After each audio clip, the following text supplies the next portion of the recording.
and we've got about 15 or so solar telescopes. Everyone's been issued with their eclipse glasses. And so, yeah, everyone's watching this spectacle as someone's licking the sun. The celestial dragon is eating the sun today.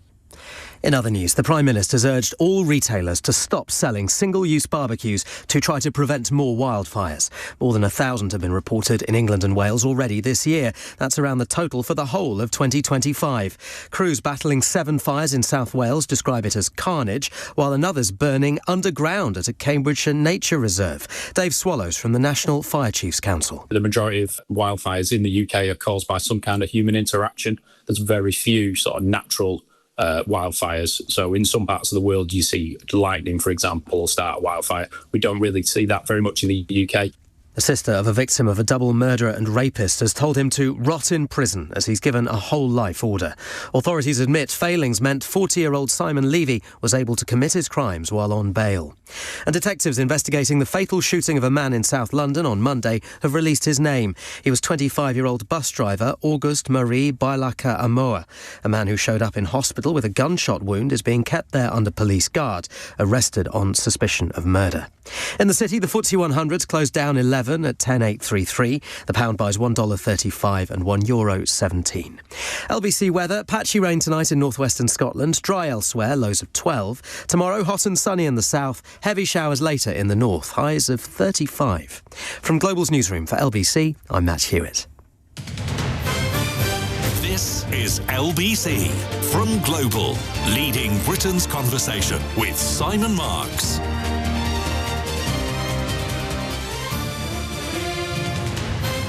Good evening, everyone. I am in for Ian Dale one more time tonight and then again tomorrow with you until 10 o'clock this evening. And what an evening we are witnessing as this near-total solar eclipse continues.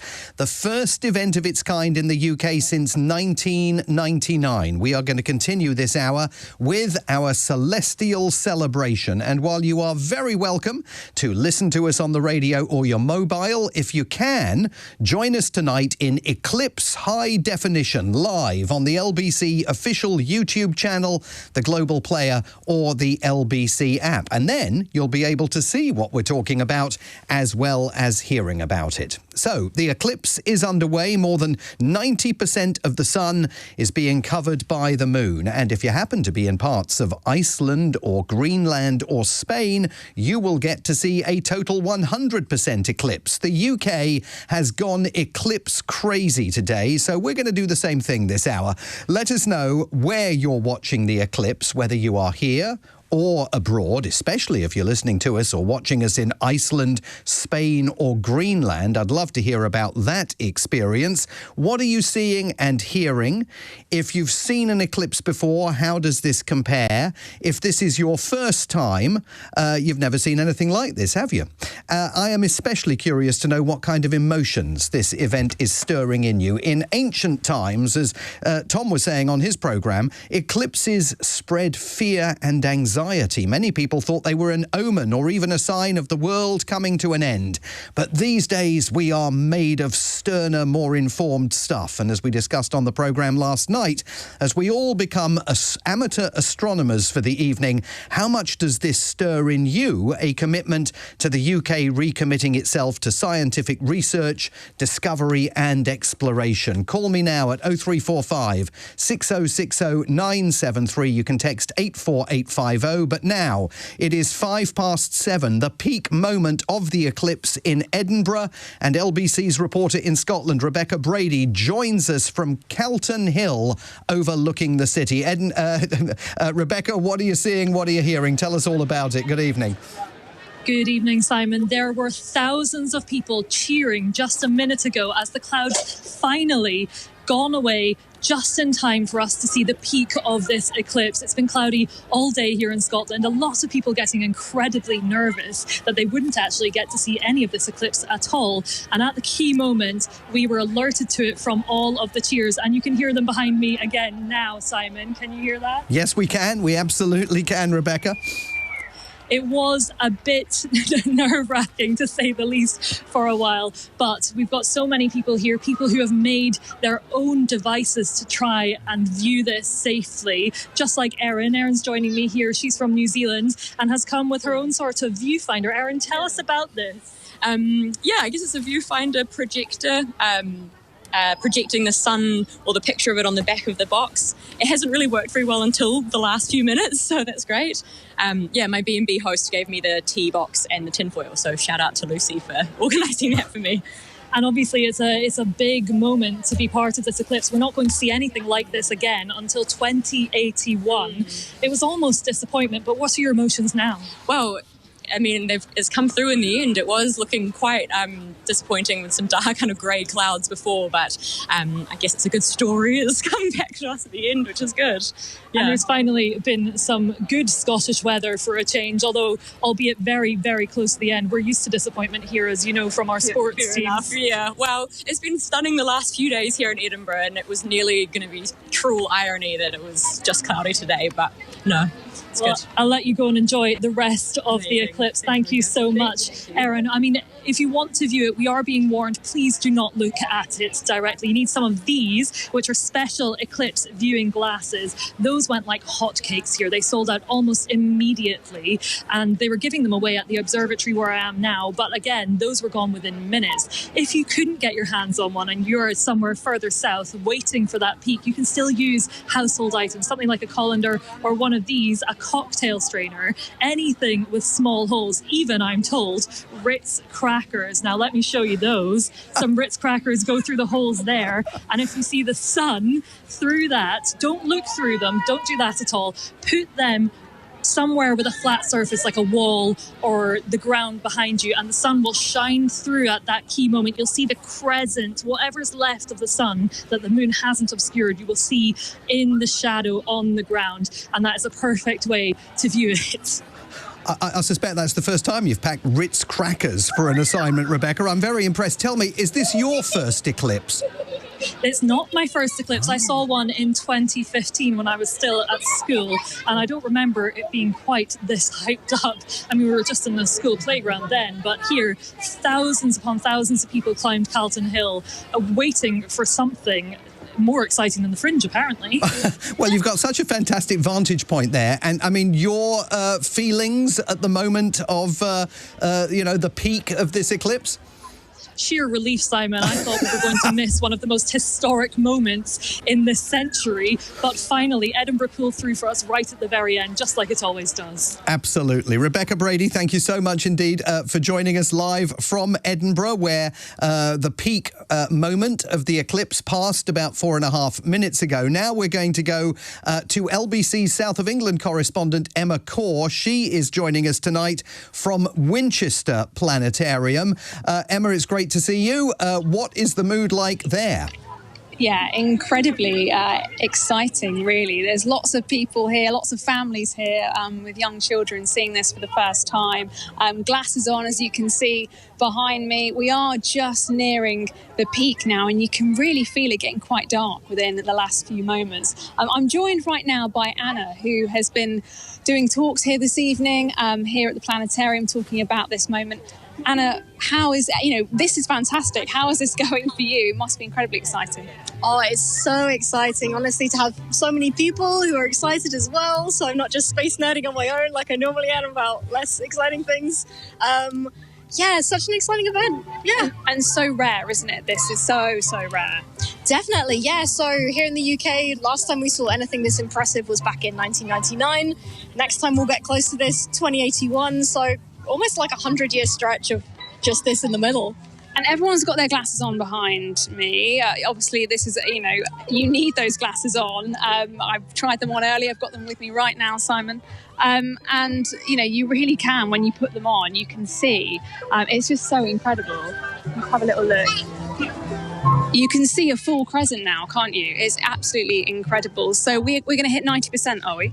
Yeah, so here in Winchester, 92.4%. So one of the better ones in the country. If you're more southwest, you might get even more coverage than us. But pretty good for you.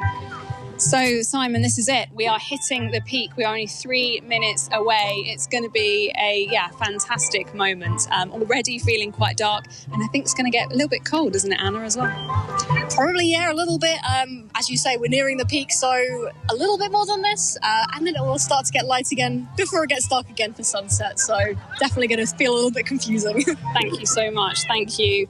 So, yeah, Simon, we are minutes away. Everyone incredibly excited, got their glasses on. I've got mine too. It's going to be, a very special moment. And we can hear a steel band in the background, I think, celebrating this moment.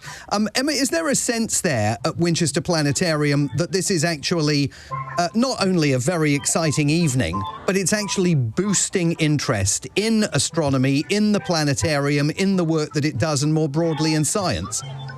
Absolutely. And they say every time we have an event, we have, star showers, we have things like that happen, people become much more interested in astronomy. And there's lots of children here. So that's fantastic, potentially inspiring the next generation of astronomers.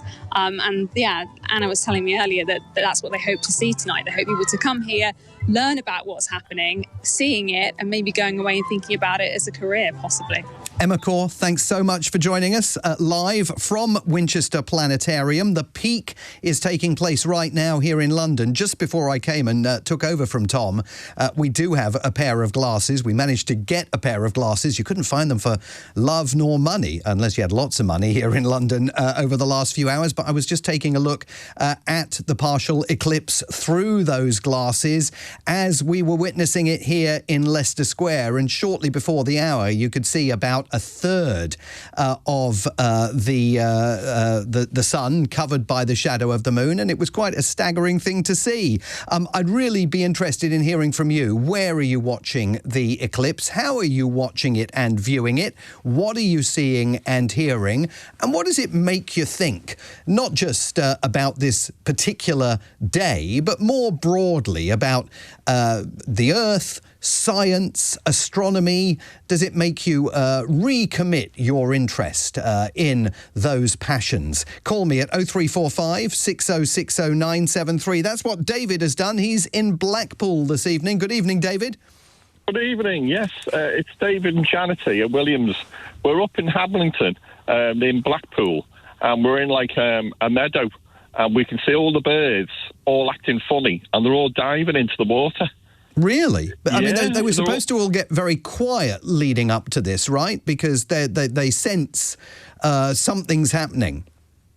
It's last time we seen one. It was, I think it was about, was it 5 years ago it happened, did it?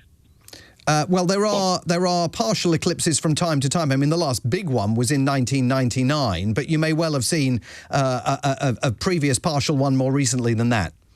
We're sitting here now, because we're both 60, and we don't think we're going to see the next one.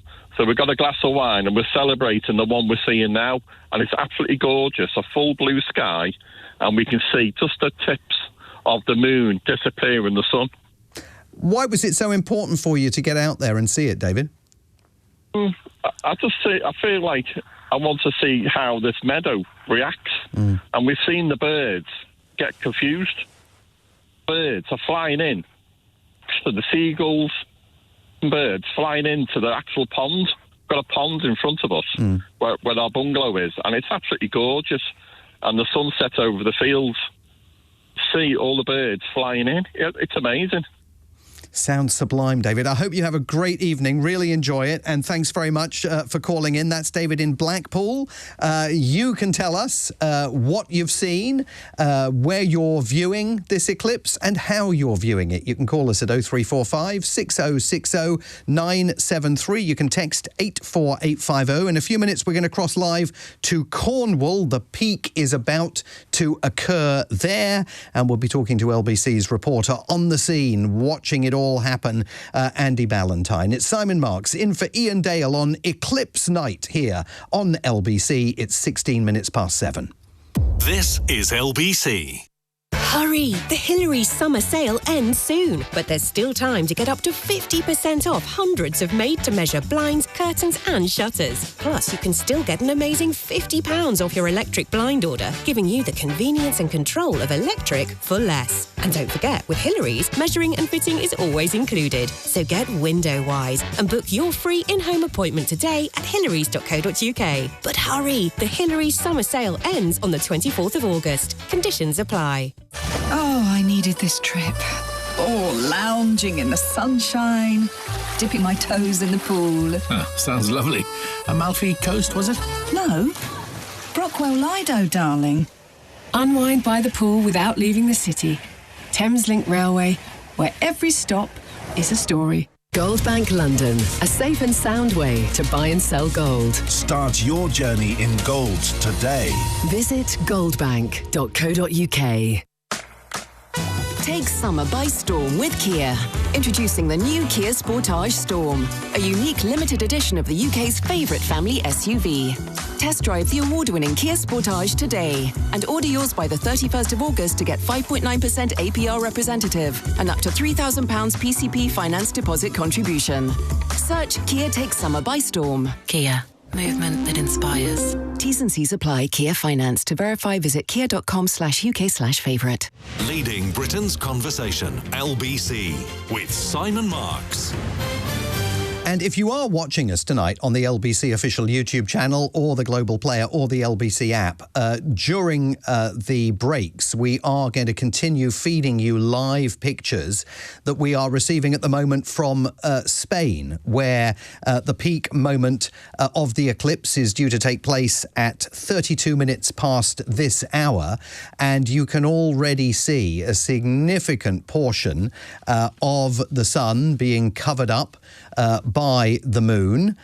And as a result of those pictures, we're hoping to be able to bring you some of the live reaction from people that are watching this event in Spain, where it is going to be a total 100% eclipse as opposed to the 90% eclipse that we are witnessing here in the UK. Let's go to Heathrow. Emmanuel has called the programme from there. Emmanuel, what are you seeing?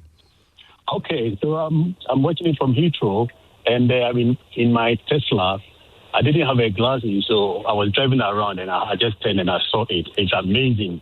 So since then, I've parked somewhere, and it's amazing having a pair of sunglasses and watching it from the roof of my Tesla. It's amazing. Right, so, but you're not supposed to be looking at it directly, even with sunglasses, Emmanuel.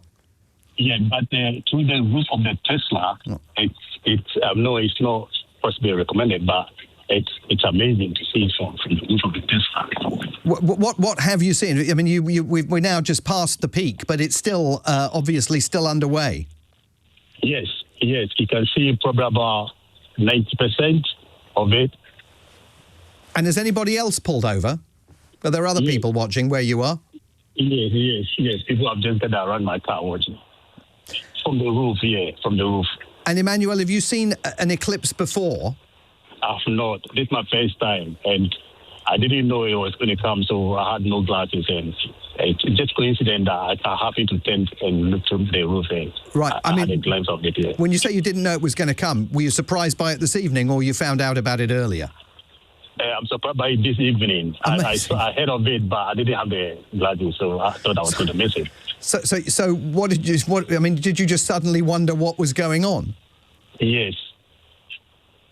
And how did you figure out what was going on?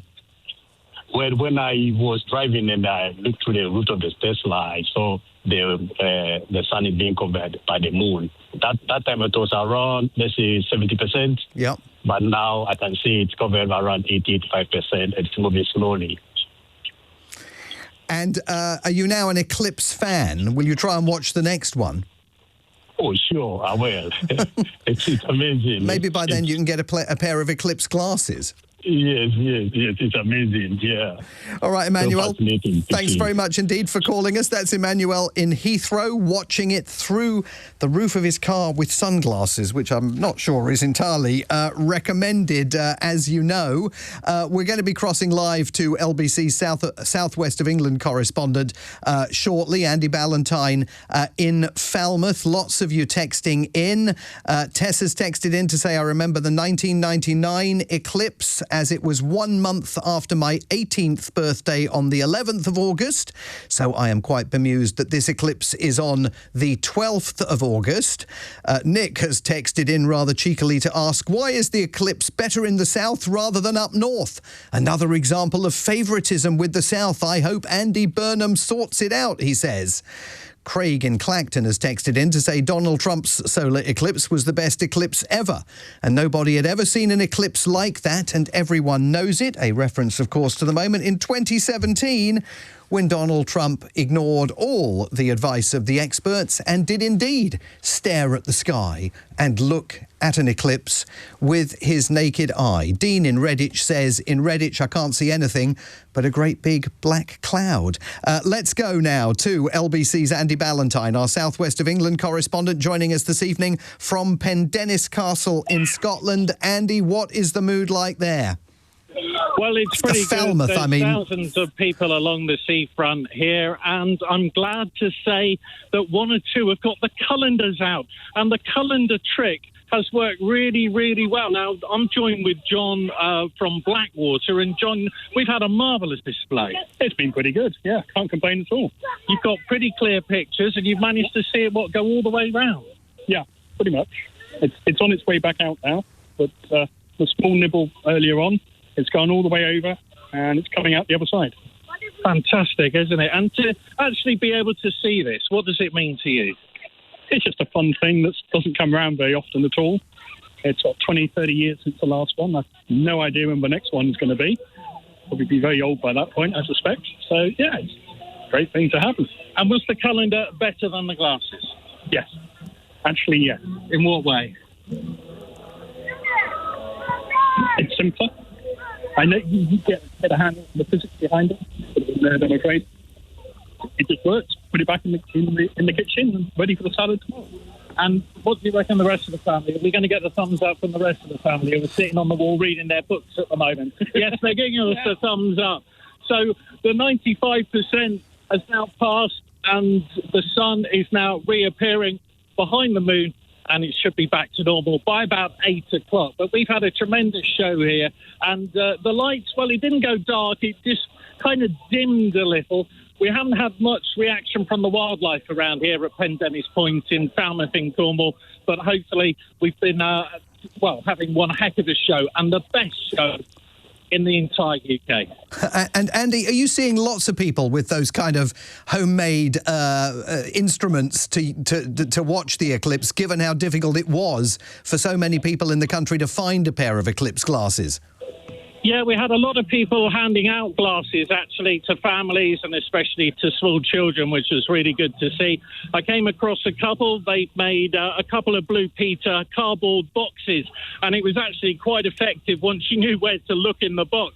So we've seen all kinds of things to be able to see this eclipse, this once-in-a-generation moment, and it certainly has gone down well here in Falmouth. Once in a generation, Andy, but I'm guessing this isn't your first eclipse? No, I was here in 1999, but unfortunately where I was, it was very, very cloudy indeed, and so we didn't really get to see it. All we got to see was the blackening and the darkness, and then the birds and the wildlife really chirping afterwards because they thought it was daybreak. But, yeah, it was quite a show tonight, perhaps not as dark as what people thought, but it was just spectacular. And did you say, Andy, that you didn't catch very much reaction from the wildlife there tonight? Yeah, it was quite surprising. It didn't go as dim as what we thought it was going to. I mean, it was still pretty pretty dark. It was almost like a shadow, obviously, had been cast over the bay here at Gillingbays Beach up to Pendennis Castle. And it was spectacular, but it wasn't perhaps the darkness that we're expecting. So not much reaction from the wildlife and the birds. Well, Andy, enjoy the rest of the evening. Thanks so much for being with us. That's Andy Ballantyne, LBC's Southwest of England correspondent, joining us from Pendennis Castle in Falmouth. We're now going to go to Spain. Lee is joining us from Santander there and has called us at 0345 6060 And Lee, you are, 7 minutes away from the peak moment of this eclipse in Spain. What's the mood like where you are? Good evening. Good evening, Simon. Huge fan. Just do more Trump if you can, please. But anyway, yeah, it's amazing here. The entire city's gone silent. Right, we're on the terraces up on the top of Santander, visiting some friends down here. It's entirely silent. We're at about 91%. The darkness is coming. It's just a wonderful experience. All the restaurants and the bars, they're serving espresso martinis as the eclipse cocktails, all for free. And the Spanish government distributed 1 million pairs of the glasses, which is kind of cool as well. So. That's very cool. I'm just going to let our viewers who are watching us on LBC's official YouTube channel or the Global Player or the LBC app know that we are now showing you live images of what is rapidly approaching that peak moment. And you can see just a very tiny sliver of the sun poking through as we get to that peak moment when more than 90% of the sun is being covered by the moon. And I think from this camera vantage point in Spain, we may actually see something very close to a total eclipse. Lee, tell me more about what the mood has been like in Santander. I mean, the fact that the Spanish government gave away all of those glasses, that was a good move. Oh, it's very cool. It kind of lit up all the restaurants and the bars and everything. Yeah, huge excitement all day. Look, it's... like partial eclipses, they're once every 18 months. I kind of get all that. But when you go total, I mean, I'm just looking at the moment. It's like you can hear, right? I'm on a terrace. There must be 1,000 people here. It's completely silent. And now I can see on the video feed as well, we are reaching that moment where the sun is completely obscured. Just a little solar flare there that you can see now. Inspire every kid on the planet to look at astronomy and science and STEM and, it's just a wonderful event, right? Everyone needs to celebrate it. I mean, that is what is so exciting about this, I think, the inspiration that it provides for people. Do you live there, Lee, or you just happen to be there? No, we've got some friends down here, so we're just here for a wedding the weekend. So, but just the inspiration, it's all of Western Europe, Eastern Europe, they got a 33%, I think. Central Europe got 40%. But every kid in the world should be looking up, in that part of the world, saying, wow, let me just learn more about this stuff. Mm-hmm. Lee, enjoy the rest of the evening. Thank you so much for calling in. That's Lee in Santander. I don't know if we can... I think we can take the sound from Spain. Let's have a listen and see if we can just hear the reactions of people.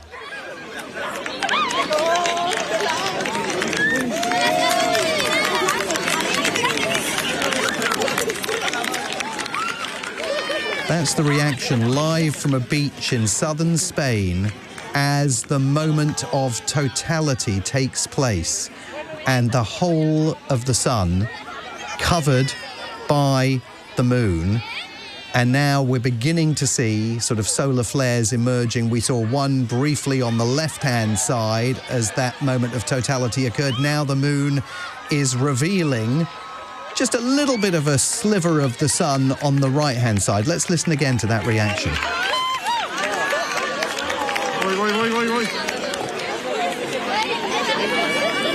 People sitting on beach chairs with their glasses on, as Lee was telling us, 1 million pairs distributed free by the Spanish government. What a moment for those families as they gather on that beach in Spain to watch this solar eclipse. We're not going to see another one like this until at least 2050. And in Spain, it has been, as it was where it was viewed from Greenland and Iceland, as near a total eclipse as I could imagine seeing. Quite a moment, that live sound and picture, if you're watching us, coming from Spain. Where are you watching this eclipse? How have you experienced it? How have you viewed it? What does it make you think about your relationship and our country's relationship to science at a very important moment politically here in the UK as a new government comes to power and has to start determining what its agenda is going to be about the future of Britain's role in scientific discovery and exploration. What an evening to be here doing this. Call me at 0345 6060 973. You can text 84850. Here in London, it is dark enough that the street lights have come on early as a result of that 90% eclipse, the peak of which took place here in London at 12 minutes past 7. The time now is 29 minutes to 8, and the news headlines come from Matt Hewitt. Britons have been experiencing the country's best solar eclipse in decades. More than 90% of the sun was obscured by the moon. Colanders have been recommended by NASA as a way to watch the eclipse by viewing the shadows it casts on the ground. One retail giant says sales of them have surged. The Prime Minister is urging all retailers, big and small, to withdraw the sale of disposable barbecues due to the risk of wildfires. Asked about the case for North Sea oil drilling following an emergency meeting on the extreme heat, Andy Burnham said the bigger questions will come at the right moment in time. And a judge says a serial sex offender will die in prison after being found guilty of murdering 2 women and raping a third. 40-year-old Simon Levy carried out the attacks while on bail, which the Met Police say was a failure of the whole system. LBC weather, patchy rain in northwestern Scotland tonight, dry and mild with clear spells elsewhere, lows of 12 to 21 Celsius.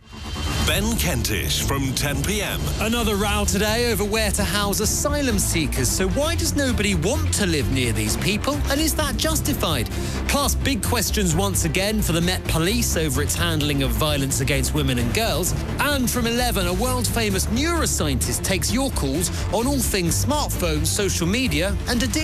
Ben Kentish from 10 p.m. Listen on our free Global Player app or the LBC app.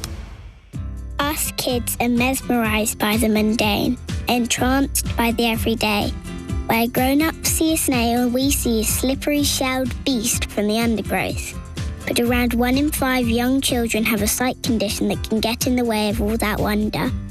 The good news is, if these are found early, they can be managed or corrected.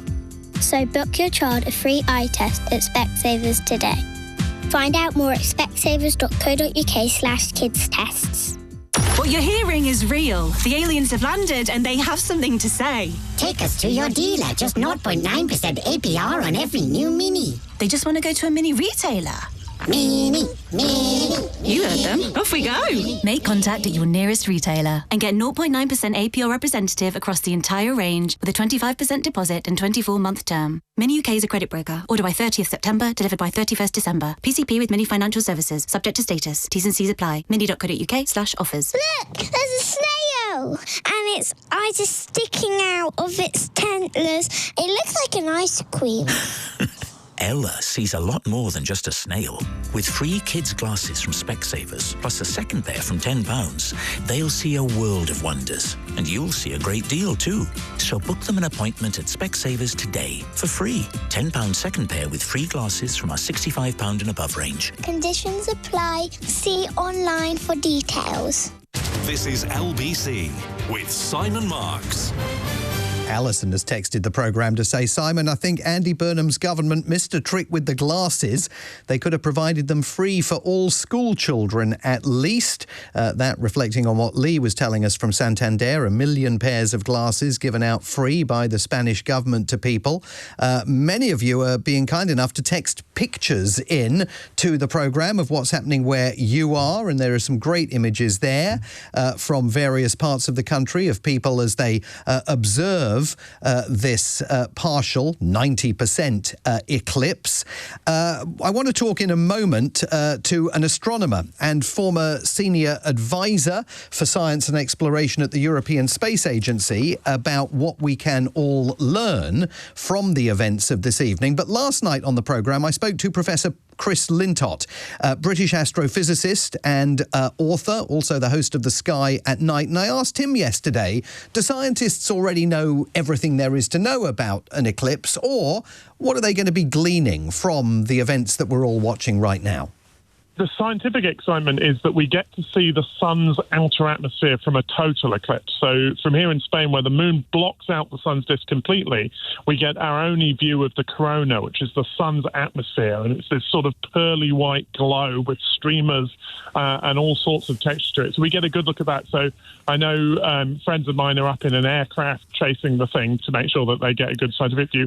In the old days, eclipses like this were a way of measuring the solar system. So there's a famous eclipse in 1715 when Edmund Halley got people all over London and all over the country out to time the eclipse because he was trying to work out the distance to the moon and the distance of the sun.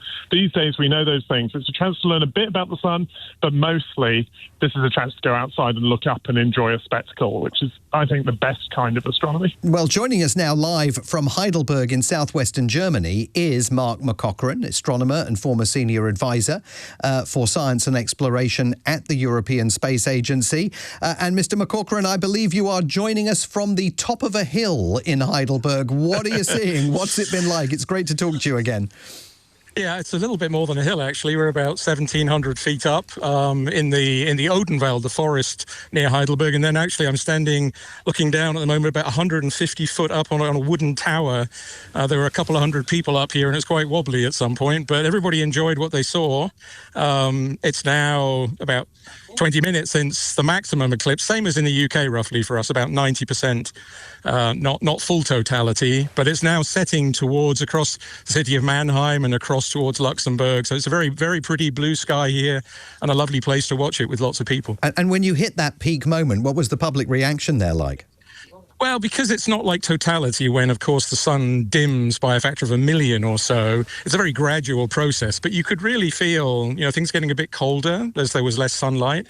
The light was getting dimmer. Of course, it's close to sunset too, but so there was a real sense of a party up here, people enjoying it, but there was no big oohs or ahs because, again, if you don't see totality, I have to say, you've never really seen an eclipse. I recommend everybody tries to see a total eclipse if they get the chance. Of course, this year I didn't, but next year in Spain there's another one, so it might be an opportunity for people. Yeah, we did actually just take some oohs and ahs from a Spanish beach as the peak moment occurred there. Can I ask you a question that's been texted in by Alex?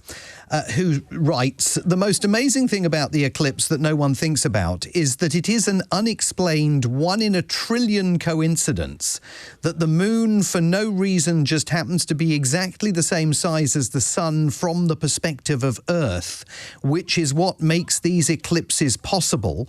It would be interesting to know what the astronomer has to say about that. Is Alex right, Mark McCaughrean? Well, I wouldn't want to necessarily get his statistics and estimate the chance of it happening, but it is certainly true.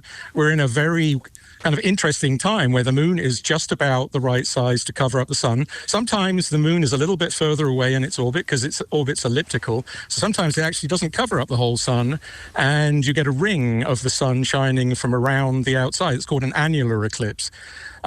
And in the deep past, billions of years ago, the moon was much closer to Earth, and then you blocked out the whole sun, and you couldn't really see the fire, the corona that Chris Lintott was talking about around the edge of the sun because the moon was so much bigger. And in about a few 100 million years, they'll stop. There will never be another total eclipse from planet Earth again because the moon will have moved far enough away that it just won't cover the sun up ever from our perspective. So it's a fairly long period of time, but it's a special time. It won't last forever. And do you think that moments like this help inspire people in terms of an interest in astronomy? Maybe moments like this inspired you when you were young.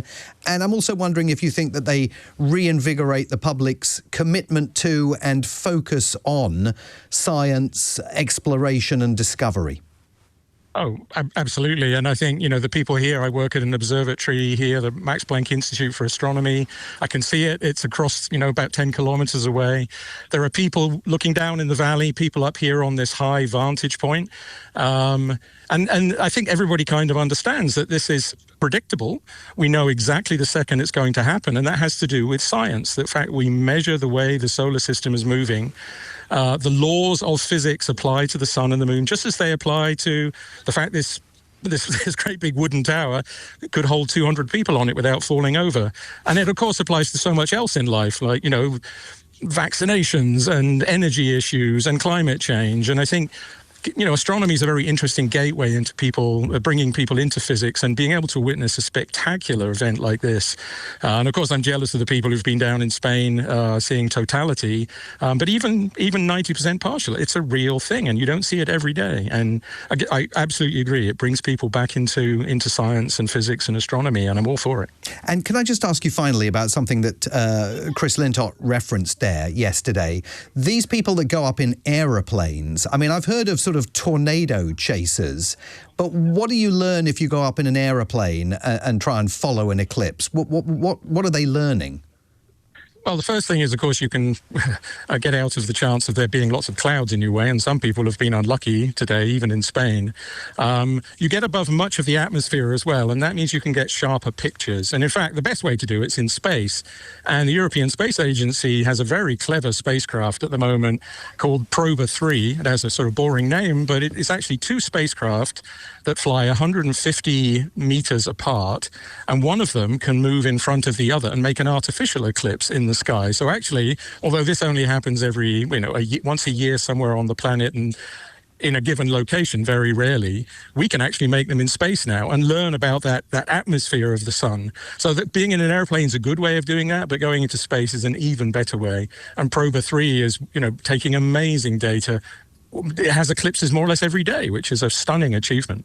Absolutely fascinating. Mark McCaughrean, thank you so much for joining us on LBC once again. Astronomer and former senior advisor for science and exploration at the European Space Agency, joining us from Heidelberg in southwest Germany, where he's had a heck of a vantage point for what Germany is experiencing as this eclipse takes place. He was talking there about people watching it from outer space. We've had a text from Adam, who says he's watching the eclipse in the Bay of Biscay on a cruise ship. He says it was an unbelievable experience. I love the fact that we've got people listening to us in Santander in Spain, on a cruise ship in the Bay of Biscay. Wherever you're listening to us or watching us, feel free to get in touch and tell us about your experience of this eclipse as it continues to play out. Let's go to Grant, who's called the programme from Northolt. Grant, not quite in the Bay of Biscay, but you are in Northolt. What did you see from there? Good evening. Hi, Simon. Can I just say you're one of my favourites? But oh, that's very kind of you. Thank you very much. I feel really sorry for the people in the UK at the moment. I've just experienced my back balcony went dark, but my front balcony... Well, wait a minute, Grant. Where are you now? I'm in Northolt at home. In the UK? Yeah, in London. Okay, yeah. Very good. Go on. So tell us what you experienced. West London. But I've seen a total eclipse by accident when I was in Australia, in Cairns, in Australia. I think it was 2013. I took my husband for the first time to Australia, and we really had trouble getting accommodation in Cairns, and then we realised why. Oh, my God, it was almost spiritual. And I'm not religious or anything, but I can understand why the people in the past were frightened when something like this happened. So you had no idea it was going to happen. When you say you witnessed it by accident, it was just coincidence that you happened to be there at that time? Exactly, and apparently it was one of the best places at that time to view it. So everything went dark, it went silent, it was just incredible, really amazing. So I advise anyone, go to a country where they can experience where it's going to be total, because it is really incredible. And tell me more about, you said it was an almost spiritual experience. What did you feel? Well, we just woke up and we were out there, and then it was daylight, and all of a sudden it was dark and it was silent. It was absolutely silent. And then about 2 minutes later, the sun came out again and life went on. And so meanwhile, tonight, back in Northolt, what was it like there? A little bit disappointing, actually. Well, compared to what you saw in 2013, I'm not surprised. That's what I'm advising people. If you ever get the chance to go somewhere where it's going to be total, do it, because it's well worth the experience. Grant, thanks very much indeed for calling in. Your views very much being echoed by Paul, who is a British expat living in Tulsa, Oklahoma, where he's listening to LBC this evening. He says, I had the good fortune to see both the 2017 and 2024 total eclipses from locations in the exact path of totality, exactly as Grant was suggesting. Paul viewed them from Columbia, Missouri, and then Idabel in Oklahoma.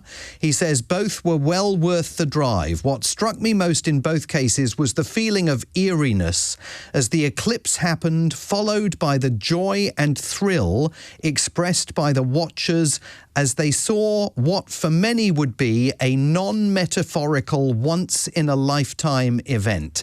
Paul goes on to say, I couldn't help wondering how, without the benefit of modern science and communication, ancient civilizations would have rationalized such an astonishing natural phenomenon. And of course, as I was saying, many ancient civilizations viewed these things as a portent of bad events to come, the possible end of the world. As Paul indicated there, we are now blessed with the scientific knowledge that we have, and we can therefore view all of this through a different prism.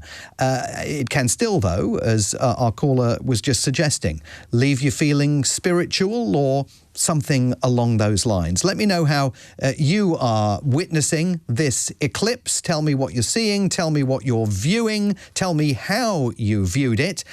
In a moment, we're going to move our attention away from the eclipse for a few minutes and get the details of what the sister of murdered police officer PC Andrew Harper has said to LBC about the possible release this autumn of two of his killers, and what the Prime Minister then told us about her comments. That's coming up in just a few minutes, but it's now 14 minutes to 8. LBC This Morning on Nick Ferrari at Breakfast. First 22 days of Andy Burnham in number 10, 3,000 migrants have arrived. In the first 22 days of Sir Keir Starmer, it was 2,228. More have arrived under this Prime Minister. That is the reality. Border Security and Asylum Minister Anna Turley. I'm looking across the year. The progress is there, but I don't want to give... Prime Ministerial period, and more have arrived. He's a soft touch. He doesn't have a clue. Nick Ferrari at Breakfast. Back tomorrow morning from 7. Listen on our free Global Player app or the LBC app. At Waitrose, you know you're a food lover when the delicious 3 for £8 deli spread is what you remember from the garden party rather than why you were having it in the first place. Make it a summer to remember with 3 for £8 on our Moorish deli range, including creamy mozzarella balls with fresh basil pesto and pine nuts, juicy black garlic chorizo with wildflower honey, and aromatic Thai green chicken meatballs. Available now at Waitrose, the home of food lovers. Selected stores online, subject to availability. Prices may vary in Channel Islands, Little Waitrose and Partners and concessions. Imagine sweeping through green fields, floating 5 feet above ground, sun on your face as you slide by, on track to your destination. Not a care in the world, as you simply lean back. And before you know it, you're there. This is how travel should feel. And on our trains, it does. Avanti West Coast. Feel good travel.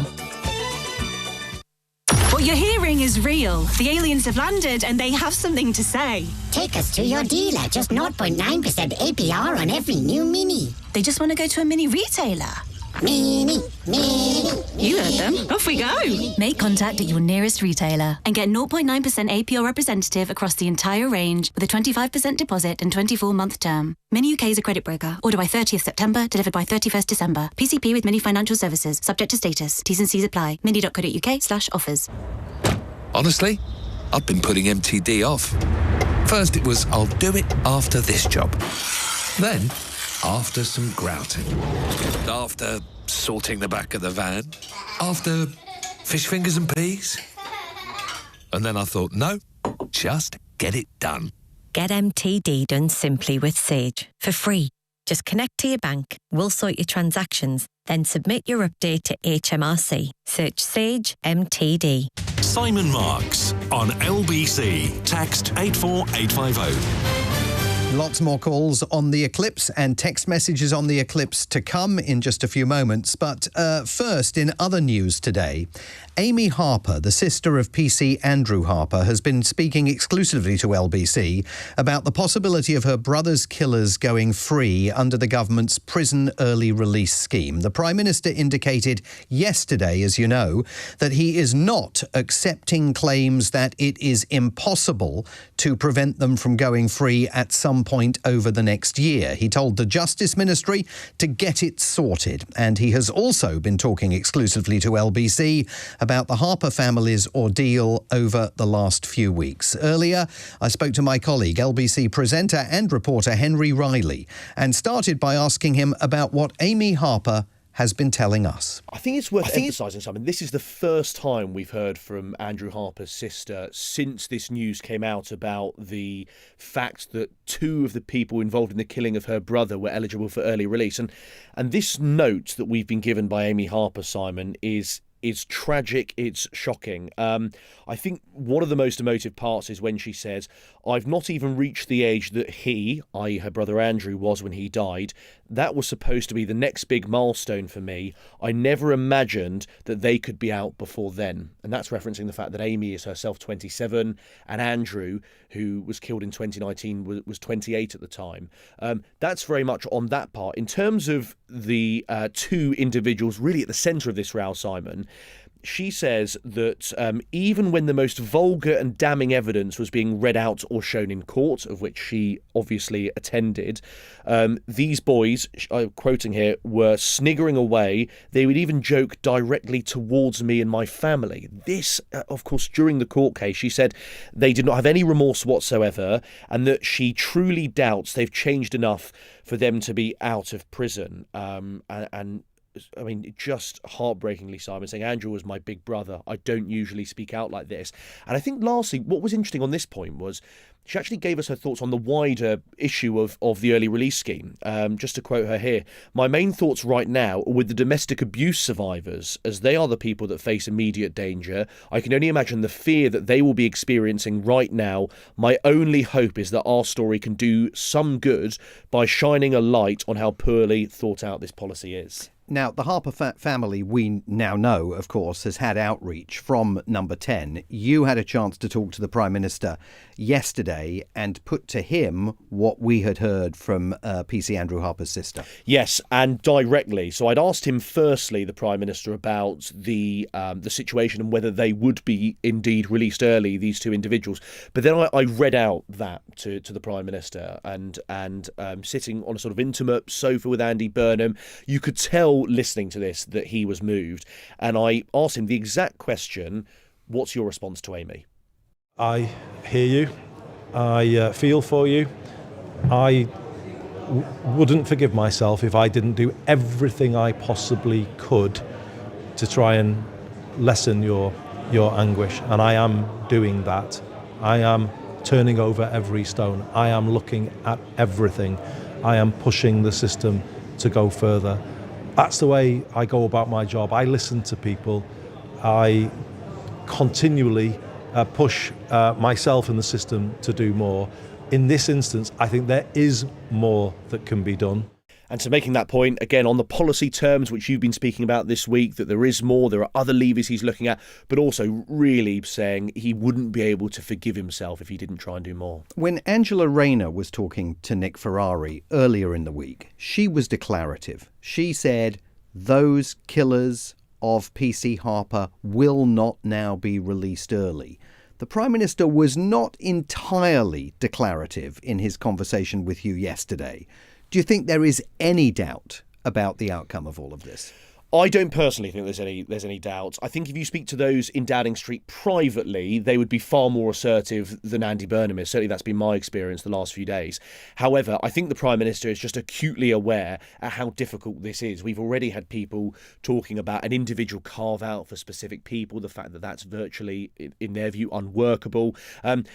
he clearly knows, as we said this yesterday, that it's the biggest test really of his time as Prime Minister. I have no doubt he's going to have to find some solution. And I think whether it is an individual carve out, whether it is a sort of broader brush policy, I think really, given how early it is in his tenure, given the emotiveness of the issue, given his response to me then, he's going to have to do whatever it takes.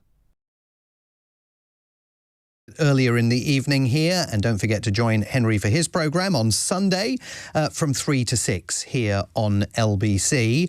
We are still getting live pictures from Spain that show most of the sun now bright once again, or emerging from this eclipse, and people still on the beach there in southern Spain watching the aftermath of that peak moment of the eclipse. Simon is listening to us on a sleeper train from Helsinki to Kalari in Finnish Lapland. He says he was totally unprepared for the eclipse, and it's difficult to see much with the trees and buildings blocking most of the view. But between you, as in me, and Tom, as in Tom Swarbrick, you have helped make it an excellent experience. Oh, he says, and it's a lovely evening here and beautifully cool. I think it's just cool that Simon is listening to us on a sleeper train in Finland. Let's go to Chelmsford. Tim is a first-time caller to LBC. Tim, thanks very much indeed for calling. Where did you watch the eclipse from? Good evening. Hi, Simon. Thanks for taking my call. Well, no disappointments our end. Got home from work, put on the glasses that my wife had pre-bought about 2 months in advance to get ready, and we've had an absolutely wonderful evening. The neighbours are having barbecues outside, and we basically sat on the end of the bed with a cup of tea, with the glasses on, watching the sunset over the sort of end of the garden. It was so good that our baby, so my wife's 28 weeks pregnant, decided to do some little flips. So we were. Maybe it's a bit of a good sign or a bad sign, maybe. I don't know. I think but that's maybe an excellent sign. That's an excellent sign. Yeah, it's it is picking a up good on sign. your enthusiasm and excitement, surely. Definitely. But I think my wife's now considering maybe Eclipse as a middle name, maybe. Yeah. I don't think I can quite give it a first name of Eclipse. Well, but you could go with all sorts of variations on a celestial theme if you wanted to. Yeah, that's very true. But I don't think that's going to be my decision in the end, I'm afraid. I used to know someone called Ocean, but that's a whole other story. I'm very impressed, by the way. So when did she get the glasses? So about 2 months ago. So we do quite like sort of space stuff. We watch the Perseid meteor shower occasionally. We saw the Northern Lights a few years ago. So we're quite into our sort of celestial events. But I totally didn't realise it was happening until about a week ago. And she kind of sprung it on me with the glasses ready to go. Well, especially with all the news of everything, how hard they've been to get. Absolutely. I mean, I'm very impressed. I suspect I'm not the only person who has not been able to locate the Eclipse glasses that I got last time around. I'm sure we've all been scouring our homes and cupboards in an attempt to find them, because you couldn't get your hands on them in London at all over the last few days, or of course from the online merchants. No, exactly. So I don't know how she did. Well, she knows me too well. Well, she's done a fabulous job. Tim, thanks very much indeed for sharing that experience. Good luck to all three of you in the weeks ahead. Great to hear that story from Tim in Chelmsford. Jane in Cardiff Bay has texted in to say, I watched the eclipse in beautiful Cardiff Bay. What made it special was the people. Everyone became friends for an hour or two, and people were passing around the array of homemade contraptions for viewing. Cereal boxes, frisbees, colanders, a drain pipe even, and sharing the solar glasses for everyone to take a good look at it. She says it was great fun. That's Jane in Cardiff Bay. Matthew has texted in to say every lay-by on the A1 has been full of parked cars looking at the eclipse just past Newark, which takes us back to where we started the hour with Emmanuel, who said he'd pulled over near Heathrow Airport and was looking at the eclipse because he hadn't appreciated it was about to happen.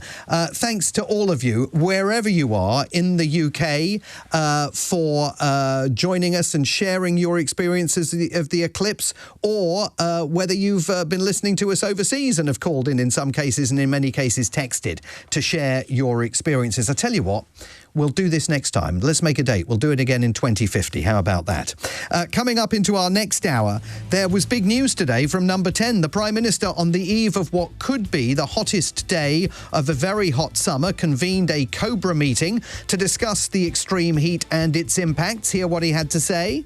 The framework restricting the sale of disposable barbecues is being extended, and now I would ask all retailers, big and small, to adhere to that framework. But The Guardian is reporting today that only 20 of more than 6,500 employees at the government's Department of the Environment are focusing on climate adaptation, even as this summer's heatwave has already cost the economy £3 billion. As Andy Burnham revs his engines on climate change, what do you want to hear from him?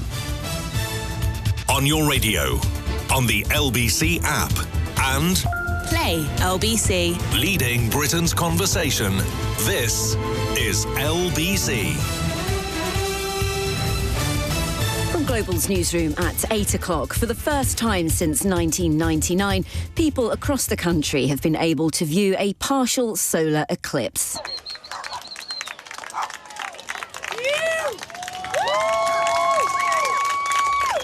That was the moment Newquay Beach in Cornwall was plunged into near darkness.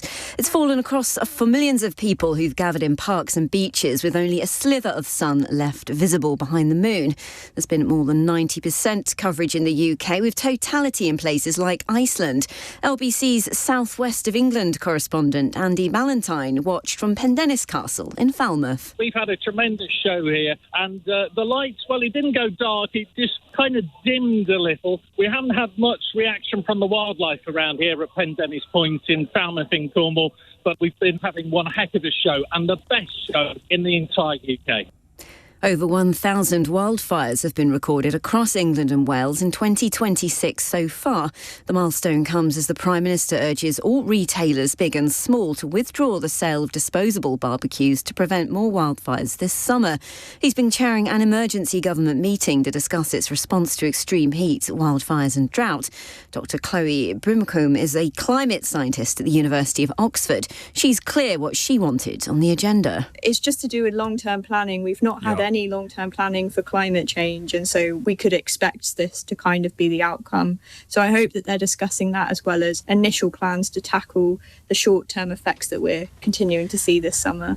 The serial sex attacker Simon Levy's been told he'll never leave prison for murdering 2 women and raping a third in London last year, after police and court delays left him free to kill. The head of the Met Police says it will try to do better, but the rest of the criminal justice system needs to carry more of the load. And more than 100 family, friends and colleagues of Anne Widdecombe have attended her funeral in Devon. The former Tory MP was laid to rest during a requiem mass at Buckfast Abbey, where she regularly worshipped. A 28-year-old man has been charged with her murder in July. In the city, the FTSE 100 has closed down 11 points at 10,833. The pound buys $1.35 and €1.17. LBC weather: a fair amount of cloud for Scotland and Northern Ireland as the eclipse reaches its peak. Elsewhere, mainly blue skies. Tonight, patchy rain in northwestern Scotland, dry elsewhere with lows of 12. Tomorrow, hot and sunny in the south, heavy showers later in the north, highs of 35. From Global's newsroom for LBC, I'm Katie Dartford. This is LBC from Global, leading Britain's conversation with Simon Marks.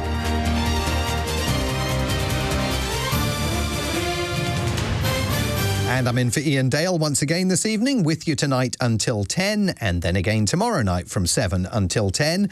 And once again, if you've just joined us, you can not only listen to the programme, you can watch it live via the LBC official YouTube channel, the Global Player, or the LBC app. We're going to talk this hour about climate change, the drought and the heatwave, because as I'm sure you know, tomorrow temperatures in some parts of the country are expected to top 36 degrees. We are in the midst of our 5th official heat wave of the year. The Met Office says this is going to be the hottest summer in the UK since records began. Today, the Prime Minister chaired a Cobra meeting, the first of his premiership, to discuss the heat wave. And within the last few minutes, we have heard from Andy Burnham about the outcome of that meeting. Here is what he has just had to say. The report given to the Cobra meeting that this is now confirmed all but as the hottest summer on record, and obviously it's proving tough for many people. I do want to recognise the work of our firefighters out there dealing with multiple incidents in difficult circumstances, and also the same applies to NHS staff in social care looking after particularly vulnerable people. So we do thank them for what they are doing. There are two significant risks that we do need to make sure the public have at the front of their minds. The first is the risk to health, particularly of older and vulnerable people. We would ask people to check out the advice on the NHS app, particularly about the importance of staying hydrated, and the advice would be to check in on elderly friends and relatives who may need support at this particular moment in time. The big risk in terms of risk to the wider regions across the country is the risk of wildfires. And what we are seeing is multiple serious incidents across the country. Fire services, by and large, are supporting each other through mutual aid to deal with those incidents, but we are keeping a very close watching brief on them. But there is advice to the public here not to use disposable barbecues. We have today confirmed through the National Fire Chiefs Council that the framework restricting the retail sale of those disposable barbecues is being extended. And now I would ask all retailers, big and small, to adhere to that framework. Longer term, we will look at whether a temporary ban in the summer months is justified. But for now, we are calling on all retailers to observe that ban particularly. So you would say to people at home, don't go out and use barbecues at all, and to retailers that you should basically not have them on sale anymore. And what will happen if retailers are still selling them? We would say to retailers, do not put disposable barbecues on sale at this moment in time. They have been the cause of significant fires. And there's one thing that can be done that everybody should be doing. People shouldn't be using them out in the open where there's a significant risk of fire, but also we would ask retailers not to sell them to. On the broader issue of a changing climate in the extreme heat that we're seeing here, but in other parts of the world as well, we've had scientists saying you should not be drilling more in the North Sea because of what we're seeing in terms of a changing climate. Is there still a case for drilling in the North Sea, given some of the very obvious impacts of climate change that we seem to be seeing? I think it's really important that we deal today with the situation that we're in right now, and we focus on making sure that we have the serious incidents under control across the country, and those incidents are under control, but we need to have a very close watching brief on that situation, as well as then providing support to residents who might be vulnerable in this moment in time, particularly elderly people. There have been a significant number of excess deaths from heat this summer already, and we need to make sure that advice gets out to stay hydrated, to help people to be hydrated, so that figure doesn't rise any further. But the bigger questions obviously will come at the right moment in time. But I have said that we've all but confirmed, or had it confirmed, that this is the hottest summer on record. And as we go through it, we need to realise that these conditions could be with us for some weeks yet. There is some rain forecast, but not necessarily rain that will change the situation fundamentally. So we are looking at a dry prospect going forward, and we need to now really follow the advice, work to support each other, and particularly consider that fire risk in outdoor areas. Let me see if I got this clear. it's really important today to deal with the situation that we're in right now. But the bigger questions, obviously, will come at the right moment in time, suggesting that as the nation is on the eve of a scorcher that is going to take temperatures, certainly across large parts of the south of this country, to 36 degrees, at a moment when the nation is facing an historic summer of heat waves, a very significant drought across 3/4 of England and the whole of Wales. On the one hand, it's really important today to deal with the situation that we're in right now, but the way in which we're going to deal with that is to ban the sale of portable barbecues. I mean, I get the fact that banning the sale of portable barbecues might indeed help prevent wildfires. We learnt today that there have already been 1,017 wildfires across the country this year so far. That is the same number as the total number of wildfires last year. But let me tell you about some other things that happened today, about the situation in which we are in right now. The Health Secretary, Yvette Cooper, today put the country on notice, saying that from now onwards, the National Health Service needs to start preparing for regular heat waves in exactly the same way as it plans for winter health crises every year. That's something that happened today, putting the Health Service on notice, and indeed the rest of us, that this crisis is not going away anytime soon. So I get the idea of banning portable barbecues, but what I do not get is the idea of saying the bigger questions obviously will come at the right moment in time. Aren't we now in the right moment in time? How about beginning that conversation right now? Well, since he apparently is not willing to do that this evening, let's do it among ourselves.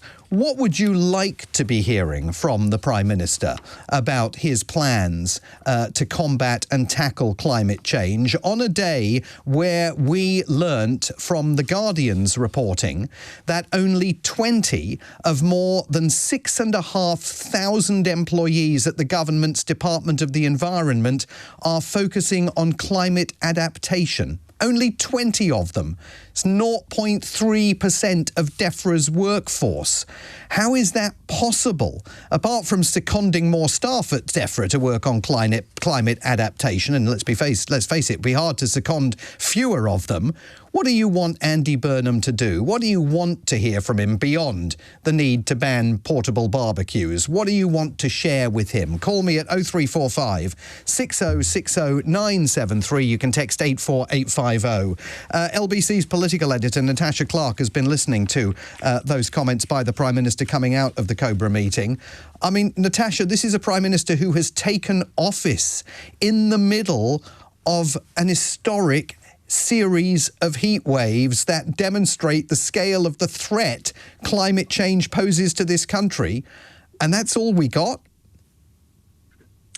Yes, Simon, it does feel like the government are a little bit on the back foot when it comes to heat waves and the response and the plans that the government have got in place in response to this extreme heat. And obviously, the fact is that as the summer has gone on, the situation has got worse. Some critics will say, you know, this is the 5th heat wave that we've had this summer, and why aren't the government really prepared for it? But, you know, the climate-based reason for that is that the dry weather, the drought, the lack of rain have all compounded. So it's getting worse and worse. And you're seeing that in the wildfires that are taking place and taking hold across the country. And I do think that the government have been a little bit slow to comms around the heat wave. And clearly you're hearing from, and as you mentioned, just from Yvette Cooper, talking about the lives lost thanks in part to the extreme heat. She says that during the heat waves in May and June, we lost more than 2,800 lives because of the extreme heat. So that number is only going to rise in the days and weeks weeks to come. And as Andy Burnham said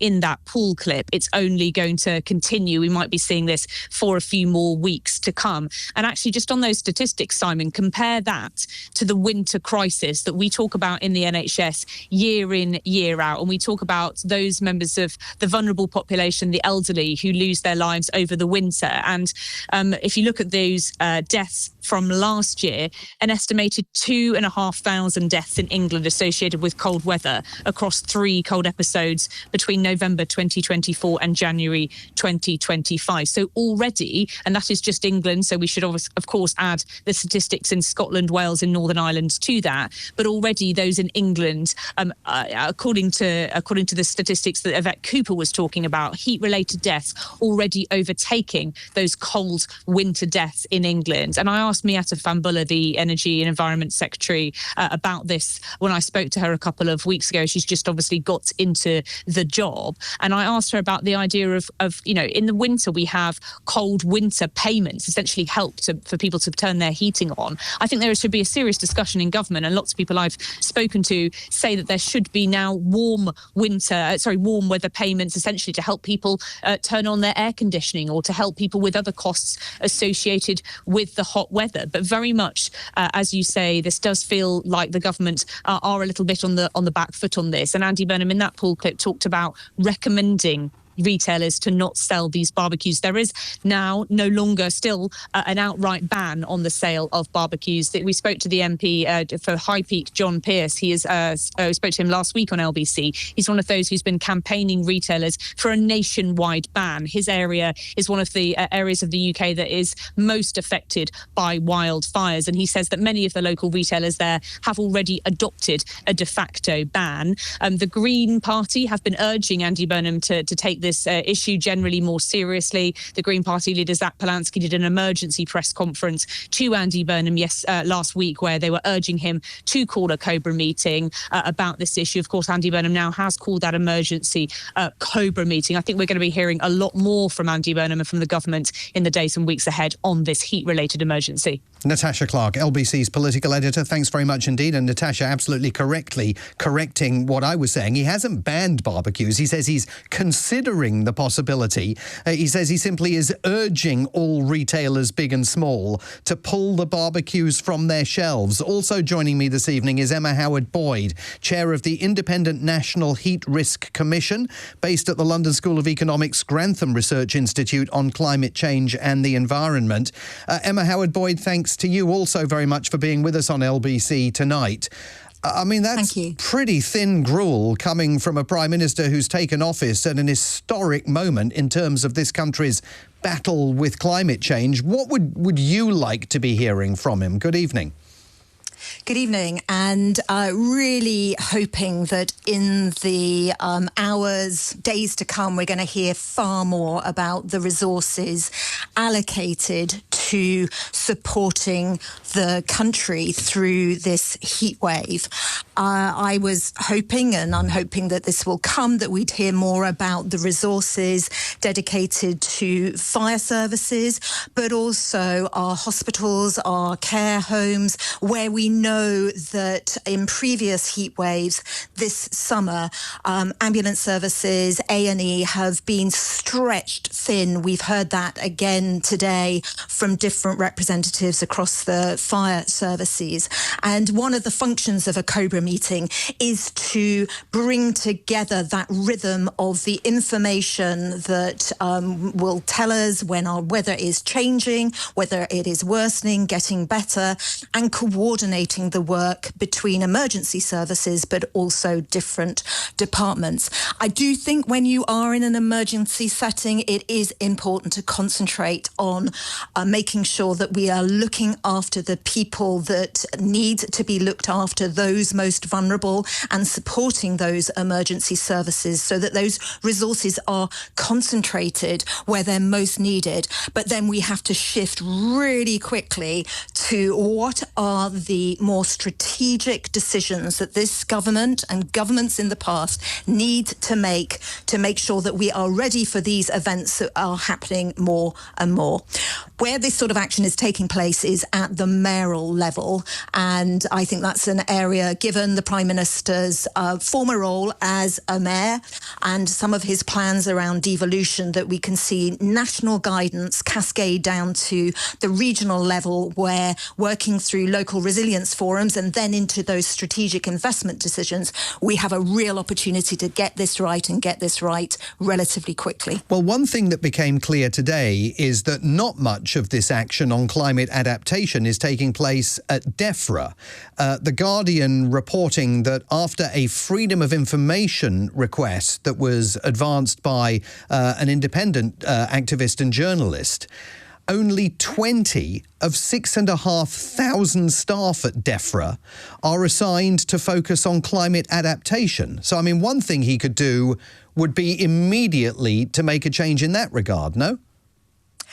One of the things that has been a recommendation that has been made over recent years and has been looked at by the Committee on Climate Change, they published their well-adapted UK report earlier this year. I led a review for the Mayor of London, the London Climate Resilience Review, is to look at where preparedness is controlled from, because this is no longer an environmental issue, as you said earlier, with the Health Secretary's intervention as well. This is a health issue. This is a national security issue.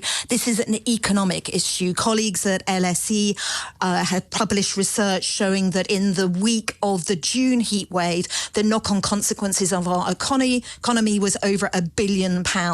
So we have to understand that this goes far broader than the Department of Environment, and a central coordination to make sure that investment takes place as our schools are refurbished, new schools built, our hospitals refurbished, new hospitals built. This will be at least a decade plan of preparing for these changes in our weather patterns, and we have to start sooner and making sure that it is a priority as opposed to an add-on. Emma Howard-Boyd, thanks very much indeed for being with us on LBC tonight. Chair of the Independent National Heat Risk Commission, based at the LSE's Grantham Research Institute on climate change and the environment. As she says, this is a health issue now. It's a national security issue now. It's an economic issue now. Andy Burnham's talking about urging people to stop selling or buying portable barbecues, and has kicked the can down the road, saying that he will address what he refers to as the bigger questions at the right moment in time. I think the right moment in time to start addressing them is right now. What about you? Call me at 0345 6060 973 and tell me what you want him to do and what you wanted to hear from him tonight. You can text 84850. It's 21 minutes past 8.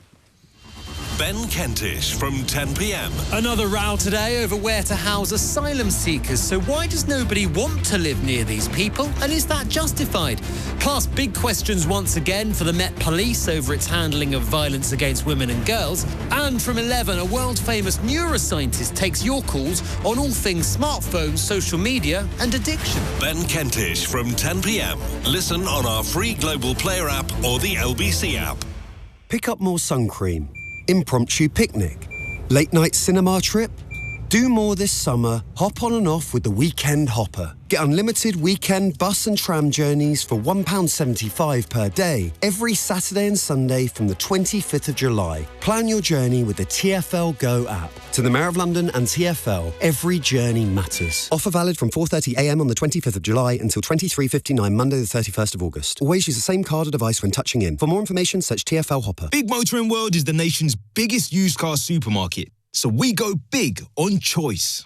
With thousands of cars like Audi, BMW, Citroen, Fiat, Ford, Honda, Jaguar, Kia, Land Rover, Lexus, Mercedes-Benz, Mini, Nissan, Peugeot, Polestar, Renault, Seat, Skoda, Tesla, Toyota, Volkswagen and Volvo. Whew. Find the car you really want at Visit bigmotoringworld.co.uk to verify comparison and for T's and C's. Nation's biggest refers to cars in stock. A home on our holiday park will help you relax. Owning a holiday home will be stressful and upsetting.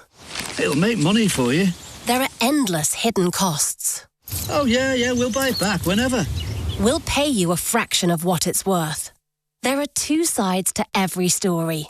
If you bought a home on a holiday park, contact Holiday Park Advice Centre. Because if you were missold, we can help. Text ASSIST to 78900. Fees apply. Simon Marks on LBC. Call 0345 6060 973. Relating to Andy Burnham's comments coming out of that Cobra meeting about the heat wave, one of our listeners has texted to say that is going to be one of the defining moments of Burnham's tenure, weak and out of his depth. Other listeners are taking a similar view. Jack says, I despair. Is leadership on climate change being reduced to don't buy barbecues? Emma has texted in to say, not his specialist subject, just stating the obvious, would expect more from a Prime Minister. This after Andy Burnham, after that Cobra meeting, told reporters that he's urging shops to withdraw disposable barbecues from sale because of the risk that they may contribute to wildfires. Asked if there was still a case for drilling in the North Sea, he said it is really important that we deal today with the situation that we are in right now, and said the bigger questions obviously will come at the right moment in time. I think the situation we're in today means that we got to start addressing those bigger questions right now. But tell me if you think I'm wrong. 0345 6060 973. You can text 84850. Graham is in Clacton. Good evening, Graham. Hello, Simon. How you doing? I'm all right. Thanks. How are you? Oh, very well. Yeah, very well. What I would like is for the media, that means you and the BBC mainly, to stop super hyping and scaremongering people because the sun comes out in the morning. We're actually in the middle of summer here now, and it's been a beautiful last few weeks. Everybody's happy. 90% of people are probably loving it, but the media have got to keep going on that we're all going to die because the sun's come out and there's no water and we're having wildfires. Graham. The reason we're having wildfires, Simon, is because stupid people keep throwing cigarettes where they shouldn't do, keep having barbecues where they shouldn't do and not putting them out. It's got nothing whatsoever to do with climate change. Graham, hang on a second. How can you claim it's got nothing to do with climate change? We've seen fires in the Cairngorms. We've seen fires on areas of heathland down here in the south. There is a drought that is affecting 3/4 of England and the whole of Wales. Every single summer, we are seeing temperatures climb higher and higher. 1976 was a flash in the pan. 2026 is not a flash in the pan. Last year was garbage. You've had the health secretary today warning the NHS that it now needs to start taking climate change in the summer as seriously and with the same kind of an emergency approach as the NHS takes cold in the winter. Do you think she's making it up? So we've all got loads of money to start installing loads of air conditioning units to all the hospitals and that, have we? We haven't got any money to keep the patients looking after now, never mind putting air conditioning units in it. A lot of them now, anyway, have got air conditioning, This is a nonsense, I mean, the thing is, right, even if Andy Burnham was to say to you tomorrow, right, what I'm going to do, I'm going to put the firemen on a plane and I'm going to send them and tell them to put half of that sun out, you'd still find something wrong with what he's saying. But Andy Burnham, but at the moment, first of all, he's not saying that. All he's saying at the moment is urging people not to buy barbecues on the eve of a day in which the temperatures across much of the south are going to reach 36 degrees and possibly higher. Economists say that this heat wave has cost our economy already this year £3 billion. Are they wrong? What's it cost us on? Andy Burnham's probably saying that because he's got the statistics and the fact that most of the fires that have been started have been caused by barbecues, throwaway barbecues. I think that's perfectly possible, and I think it's perfectly possible that people are behaving foolishly in terms of lighted cigarettes, and certainly the government said earlier today that's got to stop in the countryside as well. Don't disagree with any of that, but I think you're chipping away. I think you're chipping away at things that are of importance, but not the central issue. The central issue here is that by 2050, Graham, by 2050, that's in less than a quarter of a century, this country, every single day, is going to be 5 billion litres short of water. I don't know if you've got kids or grandchildren, but I've got loads of grandchildren. It's going to be in their lifetime. They're going to be 5 billion litres a day of water short. Don't we need to start planning for that now?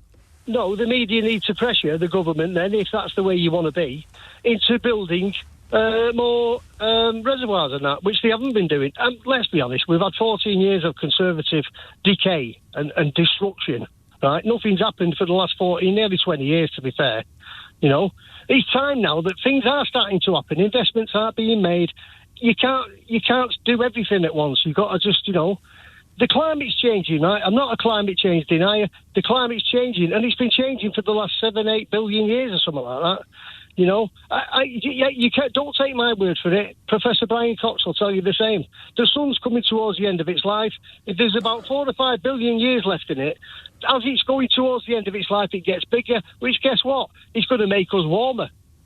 Right, so there's nothing we can do short of putting the fire service up there to put it out of it, is there? Right, well, that's not an option, Graham, but if that's what's taking place, then we need to find a way of adapting to the warming of the planet that we are all witnessing and the changes that it is making to our lives here in the UK. And I don't quite know how we get from a situation where you're saying we don't need to be spending money on all of this air conditioning, but then telling us that it's actually getting hotter and the sun is getting warmer and warmer and warmer, but it's still not a particular threat to the country. But Graham, I appreciate the passion that you bring to the conversation, and I hope we will joust again. That's Graham in Clacton. You can join the conversation at 0345 6060 973. You can text 84850. We're going to continue having this conversation all the way up until 9 o'clock. But after the news headlines, and this is big news, I'm going to reveal why, and I'm not making this up, the Trump administration has concluded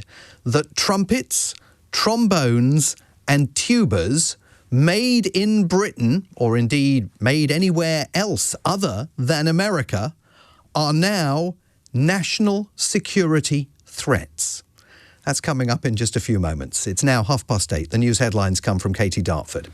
Near darkness has fallen on parts of the UK as for the first time since 1999, a solar eclipse left just a slither of the sun on show. Spain and Iceland are among countries that experienced totality. Within seconds in Mallorca, it went from pitch black to dawn as the moon moved across the sun. Here, depending on location, coverage was about 90%. The sister of a victim of a double murderer and rapist told him to rot in prison as he's given a whole life order. Authorities admit failings meant 40-year-old Simon Levy was able to commit his crimes whilst on bail.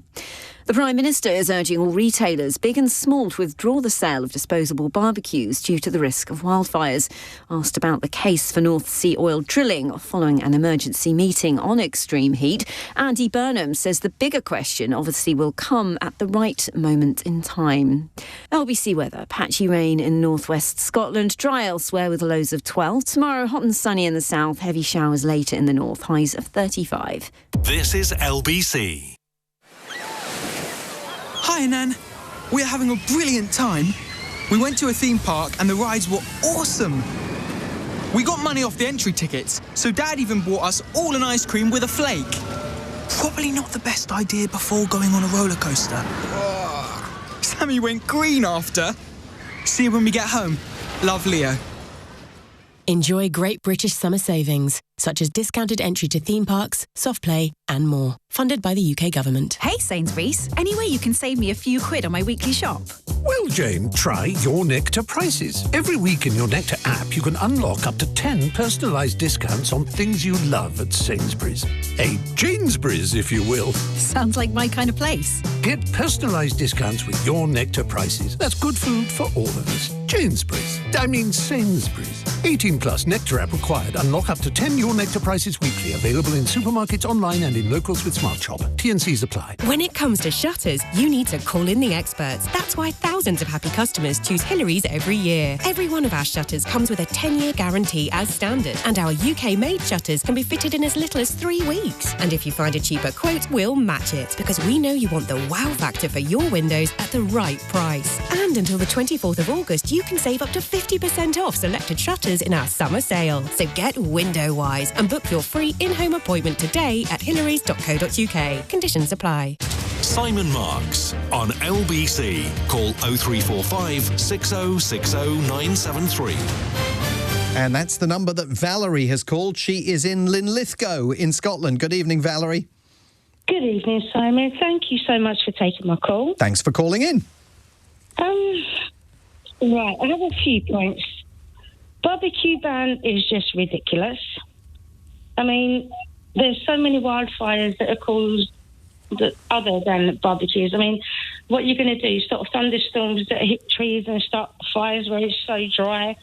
You're going to stop, as you said before, discarding cigarettes that's not quite been put out yet. Is acting like still the mayor of Manchester. You know, it's just little, it's nothing. His policies are nothing. I mean, look at Thames Water. They put no river or lake in England is safe to swim in. That is shocking. Well, I think you're referring to that survey last week that showed that not a single river, lake or coastal water is unpolluted by chemicals, which isn't quite the same as saying that none of them is safe to swim in. But you're absolutely right. There's a significant issue there. I mean, look, I think it makes some sense to urge people not to go out and buy barbecues and to urge shops to take them off the shelves and not sell them until after the heatwave, because I can understand that it's possible that in some places barbecues run the risk. But that can't be the be-all and end-all of your response to this particular summer heatwave. I mean, he came to power in the middle of a heatwave and said nothing about it. He said nothing about anything. Listen, I don't like Andy Burnham, full stop. I know nothing about the man. He wasn't an MP 3 months before he was PM. He's PM. He's refused to answer any questions about anything significant. He's refused to come. He's doing a UK tour for the cost of living. He's not coming to Scotland. Well, he might be. Well, you don't know that yet, Valerie. We don't know where he's going yet. He might. Country. Do you know what? Listen, we are not a second country, and we're being made to feel like. Right, I'm going to go into my Scottish accent now because you're in London and my son and my grandchildren live in London, and I come down to London very often. I lived in London 30 years, but when it gets to the point that they are saying the English government are referring to us as they, don't have the right to have a referendum. It's getting more of a dictatorship. We have no voice. Well, Valerie, I think you have to wait and see what he says, specifically personally what he says about the second referendum. I mean, we know what Sir Keir Starmer's position was, and I suspect Andy Burnham's position might not change. I also think it's not necessarily... I would be very surprised if he doesn't set foot in Scotland on this nationwide tour. I'm certainly interested that you are already, even in just his fourth week of being Prime Minister, essentially writing him off. And I think part of your reason for doing that is because of what he's done today with regard to this Cobra meeting on climate change. And the only thing pretty much that has come out of it is a recommendation for people not to buy or sell disposable barbecues. Valerie, thanks very much for the call. We're going to come back to lots more of your calls on what Andy Burnham should be saying, in your view, about climate change in a moment. But first...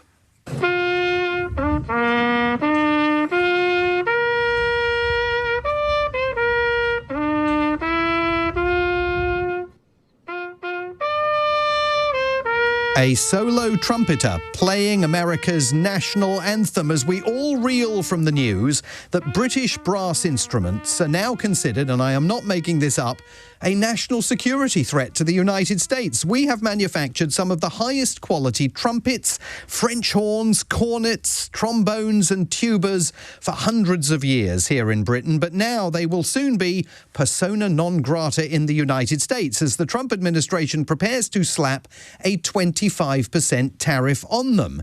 A 6-page proposal published by the US Commerce Department says that for national security reasons, any products made mostly from copper and zinc are a threat to American producers and therefore must be shut out of the country. And this is not the first time the president's tariffs have targeted musical instruments. They're already tariffed across the board at a rate of 16.6%. So there's a real risk here that these tariffs kill off any chance of British producers of brass instruments continuing to sell into the American market. I'm joined tonight on the programme by Steve Flower, the sales manager of the horn manufacturer and exporter Paxman Musical Instruments, who began playing the horn himself at the age of 8. Mr. Flower, thanks very much indeed for joining us on the programme tonight. I'm very grateful to you. I mean, I presume you have exported musical instruments to, among other places, the United States. How is this going to impact you? Good evening. Good evening. Thanks for having me. Yeah. No, I mean we've been making French horns for over 100 years in the UK, and we export all over the world. We export to over 60 different countries in the world. And, you know, there have been hiccups along the way. Brexit hasn't helped things, for example, in terms of just the paperwork of getting everything out there. But the current situation in the US, the US accounts for approximately 40% of the global musical instrument manufacturing sales. So it's a big number on anyone's books. It's a big number. Were you expecting this move?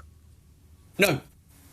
I mean, there have been all the tariffs that have come previously, and we've had to deal with them as a UK exporter, which has been slightly different than if we were still in the EU. And there have been at times benefits of being in the UK rather than the EU, but it's been up and down all over the place. So we've had to look at that. But then suddenly to have this put on a 25% tariff on anywhere, which is as significant a proportion of your overall turnover, is just crazy. And as you said, I mean, as a measure for national security, I'm not quite sure how much damage I could do with the French horn. I mean, I don't play as well as I used to, but. I mean, absolutely extraordinary. And I presume that if you lose the US as an export market, I mean, there aren't many other markets you can replace that business with. This is a pretty niche business, right? Well, absolutely. And yeah, I mean, it is a huge market. I mean, there are obviously, we're constantly looking to develop new markets. You know, there's not much done in, for example, the Indian subcontinent because of the whole cultural difference of the music that they are involved with there. So there's not such a big thing for Western instruments. So that's one thing. China is obviously another place, and for what it purports to be doing, which is to decrease imports to America and to increase American production, for me it seems to be doing the exact opposite. We will be looking at where we can go elsewhere. And, you know, we've got contacts in China already. We would love to do more business in China. But if we're being shut off from America, it just seems crazy. And if you want to look at what it's actually doing to the business in America, you only need to look as far as Conn-Selmer, who are one of the biggest American instrument production companies, and they've just shut down a lot of their production of brass instrument, and they're moving it offshore to China. So is it doing what they want it to do? It doesn't seem it to me. It's absolutely bizarre. I know you've got a French horn with you, and for those of our listeners who are watching us on the LBC official YouTube channel, the Global Player, or the LBC app, I wouldn't mind if you could just hold it up while you explain to me what is involved in the manufacture of a French horn. How is it possible that this pierces these tariffs on copper and zinc? Yes, go ahead. Yeah. Copper and zinc. So essentially, the horns are made. The vast majority are made from what we call yellow brass, which is what this one is. You get some which are gold brass, which have a bit more copper in it. You have some which are nickel silver, which are silver in colour. But essentially, you start off with a flat sheet of metal. This section from round here all the way around to there, that's the bell section. You make that. The valve section is more complicated. That's done on CNC lathes and stuff. So yes, it's a piece of metal which has been fashioned into a very, very precise shape by particularly in the valve section with the CNC lathes, as I say. But the rest of it is manufactured into if this is one example of one of our Model 20 horns. I could give you another 5. And to a top-level player, they would all be fractionally different. They would all play slightly differently. But to the average person, you wouldn't be able to spot a single difference. So they are bits of metal that have been moulded into this shape. So, I mean, short of, kind of using it as a rocket launcher and sending shells out of it, I really struggle to see how it could be some sort of national security issue. I mean, possibly dangerous in the hands of a 6-year-old, but I can't work out how you take it any further than that. I'm enormously grateful to you, Steve. It's a beautiful horn that you have held up, and I wish you the very best of luck in exploring other markets. And you began playing the horn at the age of 8, so it clearly wasn't a national security threat in your hands when you were that age. Thanks very much indeed for joining us. Steve Flower, sales manager of the horn manufacturer and exporter Paxman Musical Instruments. While we were talking, breaking news from Washington. President Donald Trump has announced that White House Press Secretary Caroline Leavitt will be leaving her role at the end of this month. The president says on his Truth Social feed that she has decided to spend more time with her beautiful young children and family, a decision I totally understand and respect. Caroline Leavitt, of course, recently was on maternity leave and has just had a second child. The president says that she will now be one of my top outside advisors and an influential voice within the Republican Party as we work to defy history and conclusively win the midterm elections. He says she has been one of the best White House press secretaries in the history of the office. I think it is fair to say that she's certainly been one of the most effective communicators within the West Wing of the White House. But this is a woman who has been slavishly loyal to President Donald Trump long before he returned to the White House in January of last year. And she is absolutely a woman who has shown no compunction whatsoever about doing whatever she has deemed necessary to do in order to defend the president, even when that has included lying to members of the media on his behalf. I think the interesting thing about this announcement is that on the one hand, he's saying she's decided to go and spend more time looking after her young family. But on the other hand, he's saying she will now be one of my top outside advisors and an influential voice within the Republican Party's midterm election campaign. And it may well be that he has decided the prospects for Republican candidates in those midterm elections are beginning to look so dicey that he actually needs her talents more urgently on the campaign than he needs her talents inside the White House being his press spokesman. Because let's be honest, Donald Trump is effectively his own press secretary. No day goes by when we don't hear something from him. And that's why Caroline Leavitt doesn't brief every single day. She briefs every now and again whenever the president feels like she can address the press on his behalf. But mostly, he addresses the press entirely on his own behalf. So Caroline Levitt leaving her role as White House press secretary at the end of this month. But I guarantee you it is not the last we have heard from her. It's not the last we've heard from you about Andy Burnham, climate change and what you want to be hearing from him. And we'll get back to that conversation in a moment here on LBC. It's 13 minutes to 9. On the latest episode of The Newsagents. The spiralling violence in the West Bank, where settlers are determined to remove Palestinians from their land. Get the latest episode of The Newsagents with Emily Maitlis, John Sopel and Lewis Goodall. Listen or watch on our free Global Player app or the LBC app. Who could you be with Pension B? I can choose a pension plan that suits me. One simple management fee, no hidden charges. Download the app today. When investing, your money is at risk. At BetMGM Casino, we're backed by over 50 years of Las Vegas heritage. So you'll be joining thousands of players already taking a spin on our daily free-to-play The Golden Wheel. Play today for the chance to win cash prizes and free spins. BetMGM Casino, the real deal. Come on. Golden Wheel, 1 entry per day. Minimum £10 deposit. 18 plus. Please gamble responsibly. Hey Sainsbury's, any way you can save me a few quid on my weekly shop?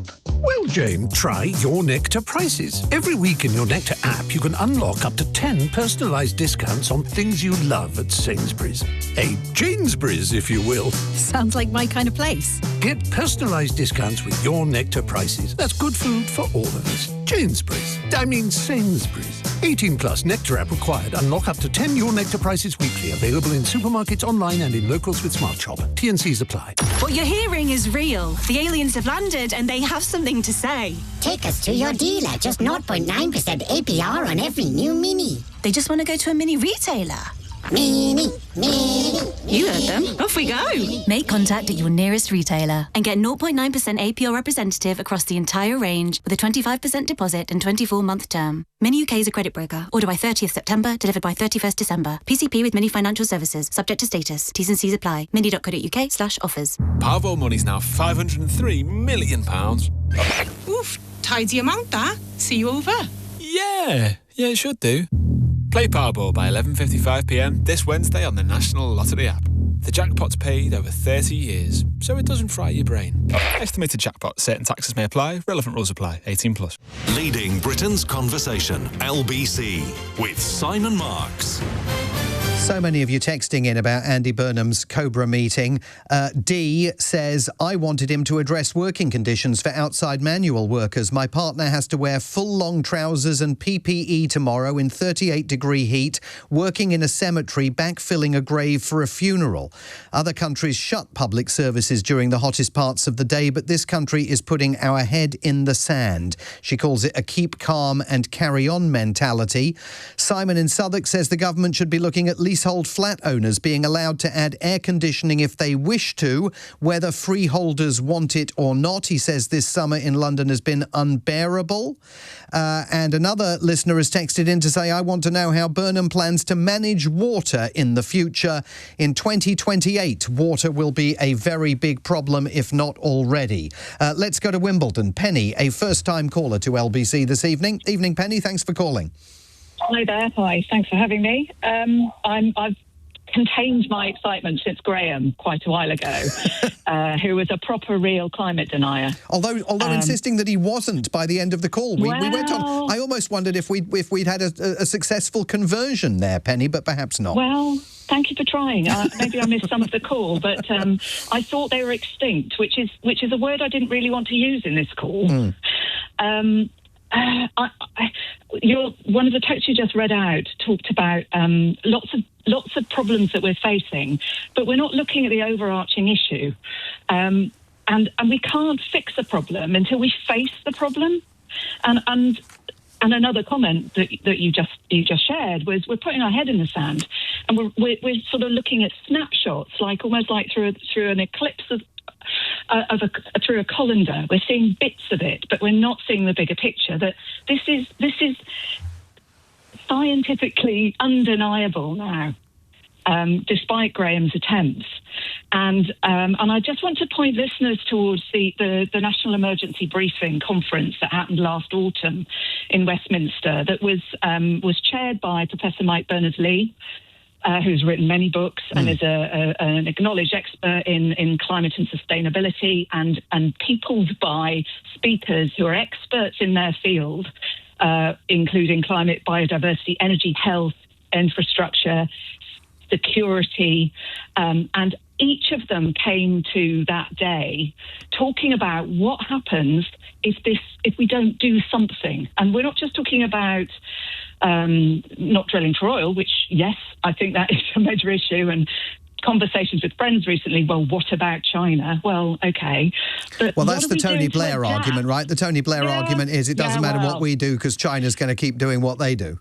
Well, that's fine. Let's all just keep drilling oil and wearing, not worrying about air conditioning in hospitals, which air conditioning without a green economy is going to just continue the problem. So are we adapting, or are we just waiting for China to do it first? Let me tell you, we've got one listener who's texted in who's not happy with me, Lucy, who says, what do you want him to do? Wave a magic wand and get rid of all the damage and climate skeptics. She says that she is surprised at what she calls my shock jock anti-Burnham approach. And let me defend myself, Penny, and then you can weigh in. What I don't understand is that it seems to me that if you were coming in to lead this country in the middle of an absolutely historic series of heat waves that have raised public consciousness about the urgent need to find a way of dealing with climate change, boosting sustainability, adaptability, and getting ready for the future, actually, you were given an opportunity. You took office on a day of scorching heat. You've held your Cobra meeting on the eve of another day of scorching heat. And instead of coming up with any sort of clarion call to action for the country, instead, we've got a statement in which he urges retailers to withdraw disposable barbecues from sale to prevent wildfires. Fine. And then when he's asked, even about the issue of drilling for more North Sea oil, he goes on to say, the bigger questions obviously will come at the right moment in time. I mean, if today isn't the right moment in time, when is the right moment in time? I don't disagree. I think we are facing a crisis of leadership just across the board. And leadership is now apparently governed by SPADs and what should be done. And if 14 people have agreed, which is half or double the number of who are dealing with adaptation in Whitehall. So I am disappointed. I had high hopes. I hope he will buck his ideas up quite soon. Maybe it's a useful soundbite for the media to talk about disposable barbecues. I'd like to think there was more to that. I didn't hear the whole speech. No, we played you everything. We played you the whole thing. We played you the whole thing. Case, do better, step up. And we really do have not that much time to start working on this. I would say to him, your next step, Andy, is you're an MP. You can sign the call for the TV a showing of the People's Emergency Briefing that is completely not alarmist, but it's just facing the problem we've got. We have a problem. Let's face it. And Facing then maybe we can on. start dealing it. Face it head on. Yeah. People's Emergency Briefing. Google it, folks, and please go and see a screening. It's all around the country. It's free, and it tells you the facts that we're not hearing. Penny, thank you very much indeed. Penny, a first-time caller from Wimbledon. Let's go to Stockport, where I think we're going to hear a different viewpoint from Stuart. Good evening, Stuart. Hi, Simon. How you doing? I'm all right, thanks. How are you? Yeah, not bad at all. It's a lovely evening here. I've got a glass of wine sitting in the garden. Oh, sounds lovely. I'm sorry I'm not there. It's absolutely perfect. So what's your view on Andy Burnham and disposable barbecues and climate change? I've been very, very fortunate over the past few years to have listened to lots of your broadcasts from the States, and you are just magnificent. Well, that's very nice of you, Stuart. But what's your view about Andy Burnham and climate change? But I think you're really being disingenuous to yourself. Why do you think that? Because the guy's been in office for 3-4 weeks. Yep. What were you like in the first 3 or 4 weeks in the job that you did as a journalist? I'm sure you learned about the job. I know he was a politician, and I accept that, but he's got to realise that the pressures on him are different now from what they were, and he's got to learn. You talk about these barbecues. Barbecues actually, really, in my opinion, don't matter. People should be more careful. Whether it be you, me, anyone, it doesn't matter. But make this out to be that he's done something wrong, and that's the tone that's coming from. Stuart, I don't think he's done something wrong. I think he's done something insufficient. But what would be sufficient then? I think it would be sufficient to come out and make it absolutely clear to the people of this country that there needs to be a very serious policy-driven national conversation about how we are going to deal with climate change in the here and now, so that by the time we get to 2050, we're not 5 billion litres of water short a day, so that we've got solutions to the bus strike that's about to take place here in London starting on Friday morning, because we got bus drivers that say they are boiling in their cabs and they're not getting anything back from their employers with regard to any sort of accommodation for the kind of heat in which they are driving. We're going to be talking to a representative from their union on that issue tomorrow night. I mean, what I'm saying is you can't kick this can down you can kick it down the road tonight if you want to. I think that's insufficient, but you certainly can't kick it down the road for very long. When do you start saying that he's not doing enough? Like, if he'd been here for 4, 5, 6, 7, 8 months and done nothing, I would understand where you're coming from. He's been there for 4 weeks. Give the guy a chance. If he doesn't do it, that's fine. Then you have a pop at him, as so many others do. All right, Stuart. I understand that. I understand what you're saying. It's a fair point. I understand what you're saying. I've got to go because I'm right up against the news. But I really appreciate you calling in, Stuart. I just still think that coming out of a Cobra meeting, I mean, this is a national security meeting, his first Cobra meeting as Prime Minister, and the best you got is that we're urging people not to buy or sell disposable barbecues, is not really meeting the moment. This is a topic to which we will return into our final hour together tonight, and we're going to talk about whether our criminal justice system should now be considered unfit for purpose when it comes to defending women against violent sexual murder or battery. It's not acceptable for a struggling criminal justice system to put increasing amount of risks on the street and then say to the police, we're going to give you a bigger and bigger list of dangerous people to monitor. That's Sir Mark Rowley speaking today after Simon Levy was sentenced to a whole life term. The Met Commissioner indicating that he doesn't think the police bear sole responsibility for the fact that at least one of Levy's murder victims could have been saved. Never mind the finger-pointing. Is it time for us to declare the whole criminal justice system institutionally misogynistic? Tell me your stories of trying to get justice for violence against women. On your radio, on the LBC app, and Play LBC. Leading Britain's conversation. This is LBC.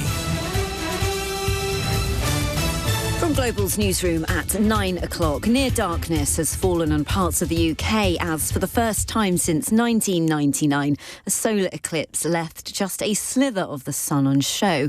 Spain and Iceland were among countries that experienced totality. Within seconds in Mallorca, it went from pitch black to dawn as the moon moved across the sun. Here, depending on location, coverage was around 90%. Crowds on a beach in Newquay in Cornwall were excited. It's absolutely amazing. Looks a little bit like a thumbnail. It's awesome, absolutely brilliant. It makes me feel really confused because I've only seen, this is my first time seeing this. It feels really weird because it's getting darker. Yes, it is very incredible. Mark McCaughrean is a former senior advisor for science and exploration at the European Space Agency who watched from a hilltop in Hilberg. He told LBC the eclipse was a gradual process. You could really feel, things getting a bit colder as there was less sunlight. The light was getting dimmer. Of course, it's close to sunset too, but so there was a real sense of a party up here, people enjoying it. I recommend everybody tries to see a total eclipse if they ever get the chance. Next year in Spain, there's another one, so it might be an opportunity for people. The Prime Minister's urged retailers to pull disposable barbecues from shelves in an effort to prevent wildfires. We have today confirmed that the framework restricting retail sale of disposable barbecues is being extended. And now I would ask all retailers, big and small, to adhere to that framework. Andy Burnham has chaired an emergency COBRA meeting with highs of 38 degrees Celsius forecast tomorrow. More than 1,000 wildfires have been reported this year already in England and Wales. One is burning in Hampshire's New Forest, another at a nature reserve in Cambridgeshire, while crews say they're seeing carnage in South Wales. Donald Trump's announced Caroline Leavitt will leave her role as White House press secretary. She will step down at the end of the month to spend more time with her family after recently returning from maternity leave. And future Eurovision winners won't be allowed to host the competition if their country's involved in armed conflict or a sensitive geopolitical situation. The song contest's organisers say they've changed the rules for 2027. In the city, the FTSE 100 has closed down 11 points at 10,833. The pound buys $1.35 and €1.17. LBC weather tonight, patchy rain in north-western Scotland, dry elsewhere with lows of 12. Tomorrow, hot and sunny in the south, heavy showers later in the north, high at 35. From Global's newsroom for LBC, I'm Katie Dartford. This is LBC from Global, leading Britain's conversation with Simon Marks.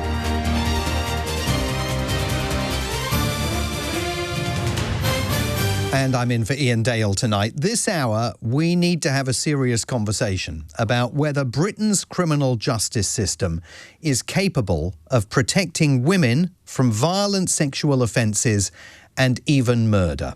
Simon Levy, the repeat sex offender who was convicted last week of the brutal murders of 2 women and the violent rape of another, was sentenced at the Old Bailey today to a whole life term. We know that before he carried out his attacks, the Metropolitan Police had downgraded his level of risk as a threat to women. He was out on bail for assaults carried out on trains in London when he struck again, murdering Carmenza Valencia Trujillo, aged 53, and Cheryl Wilkins, aged 39. The Met concedes that Cheryl Wilkins' life could have been saved. Both the police and the Crown Prosecution Service have apologised for failures that allowed him to roam the streets. With more on what happened at the Old Bailey today, LBC's Fraser Knight, who was in court, and I need to warn you that some of the content in this report is disturbing. But listen, you're under arrest. For what? You're under arrest. 7 years of sexual offending, the rest of his life behind bars.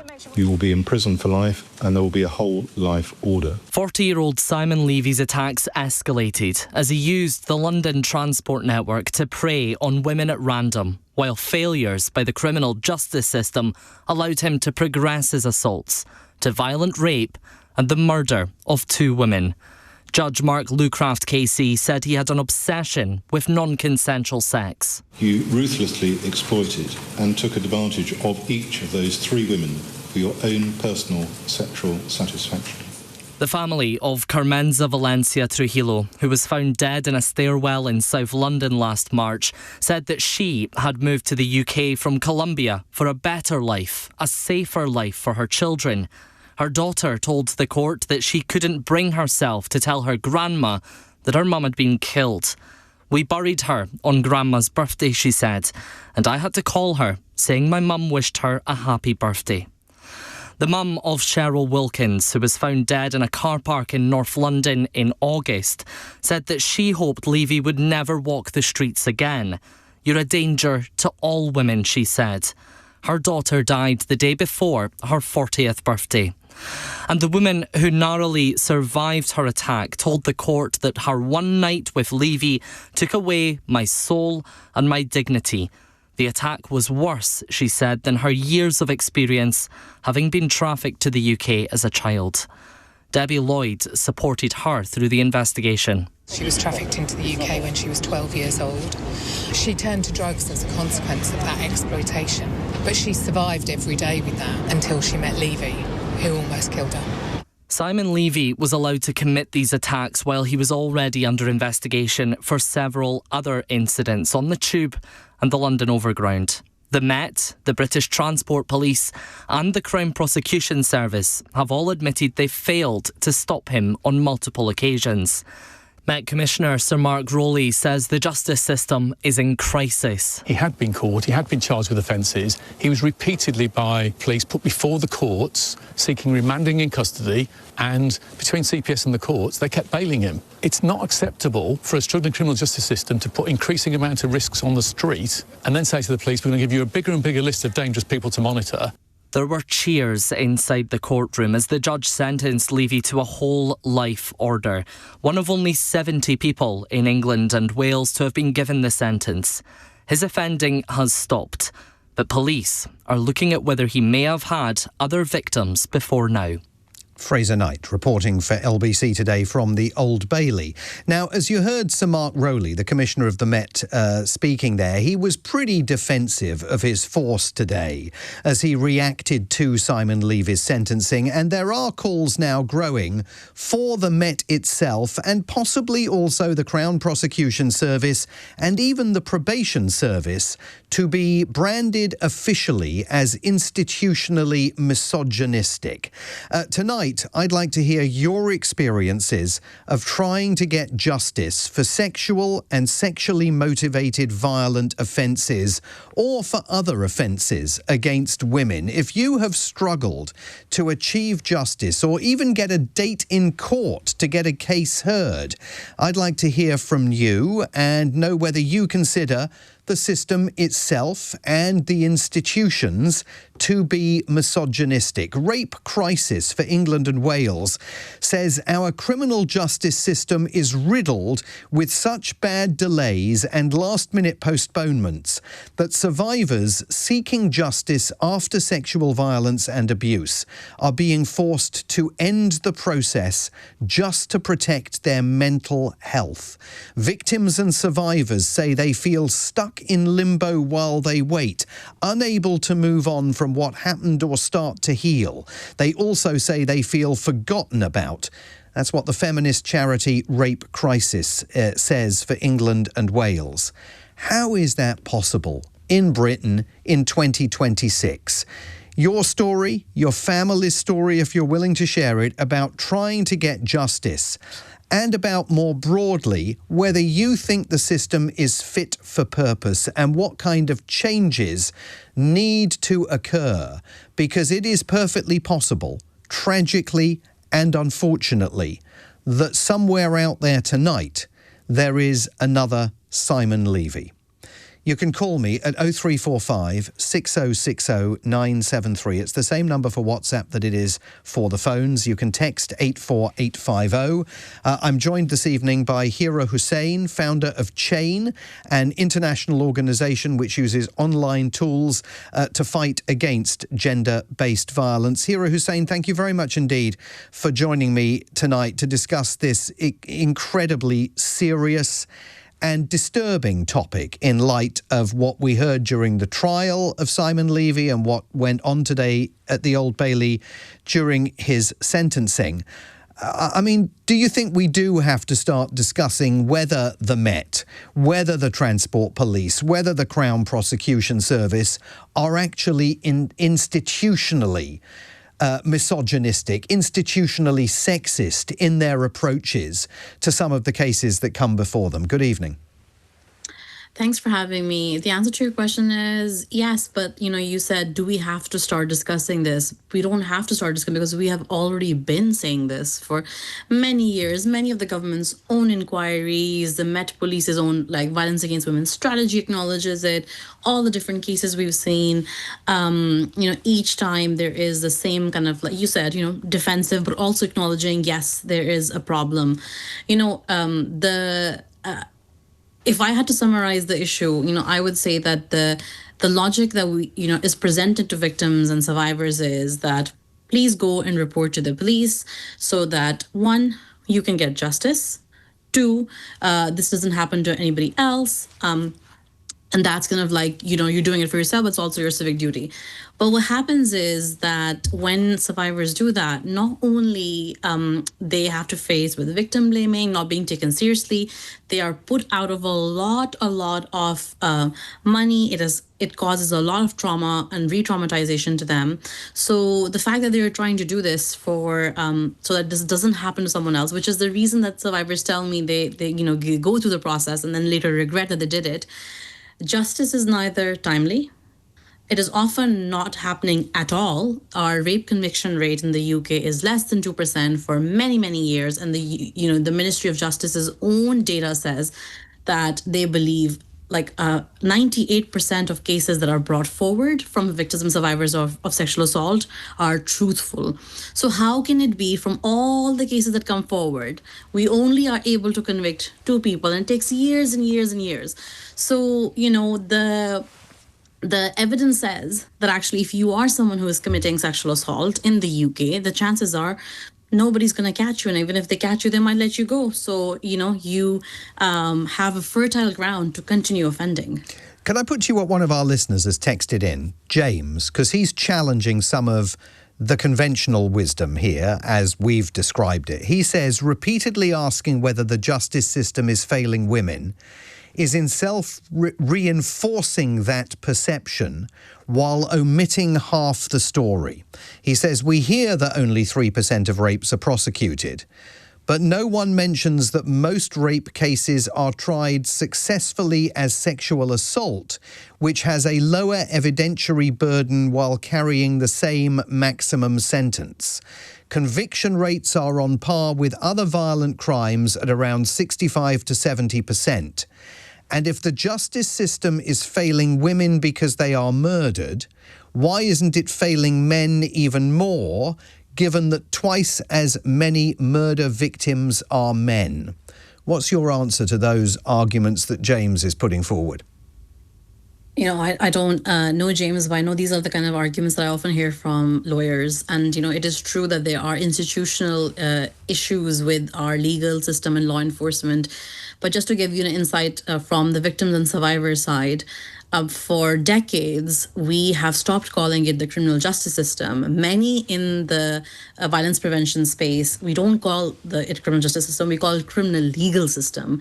And we are reframing the idea that justice means you go to the police sends your case to the court, you have your day in court, the person, is apprehended and sent to prison and never offends again.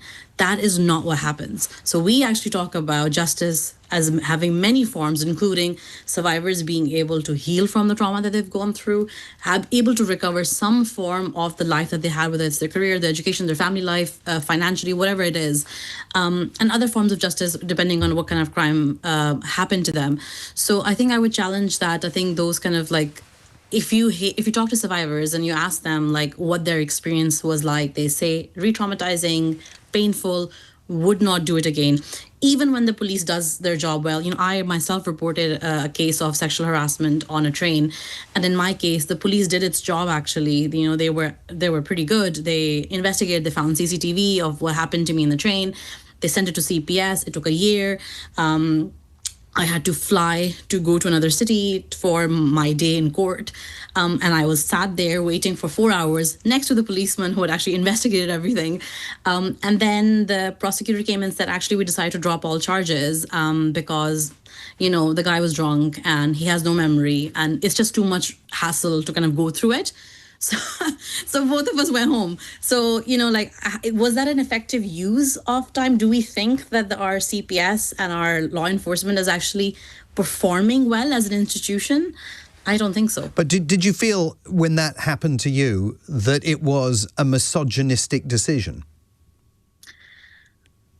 I barely spoke to the prosecutor, so I don't know them personally, but it confirms the experience that many survivors have. So yes, and all the evidence that we have from, all the scandals that have happened, from the chats that police officers have to the kind of statements that we hear in what judges say, and it is up until only recently you could request therapy notes of survivors of sexual assault. So survivors were not going to therapy so that it may not be used against them in court. So yeah, I think institutionally we do know that there is a real problem with misogyny. On the 23rd of March 2023, Sir Keir Starmer, as Prime Minister, promised to halve violence against women as part of a crime mission, and said that he wanted violence against women to be treated as seriously as stopping terrorism. That clearly has not happened. And I mean, the case of Simon Levy makes that absolutely apparent.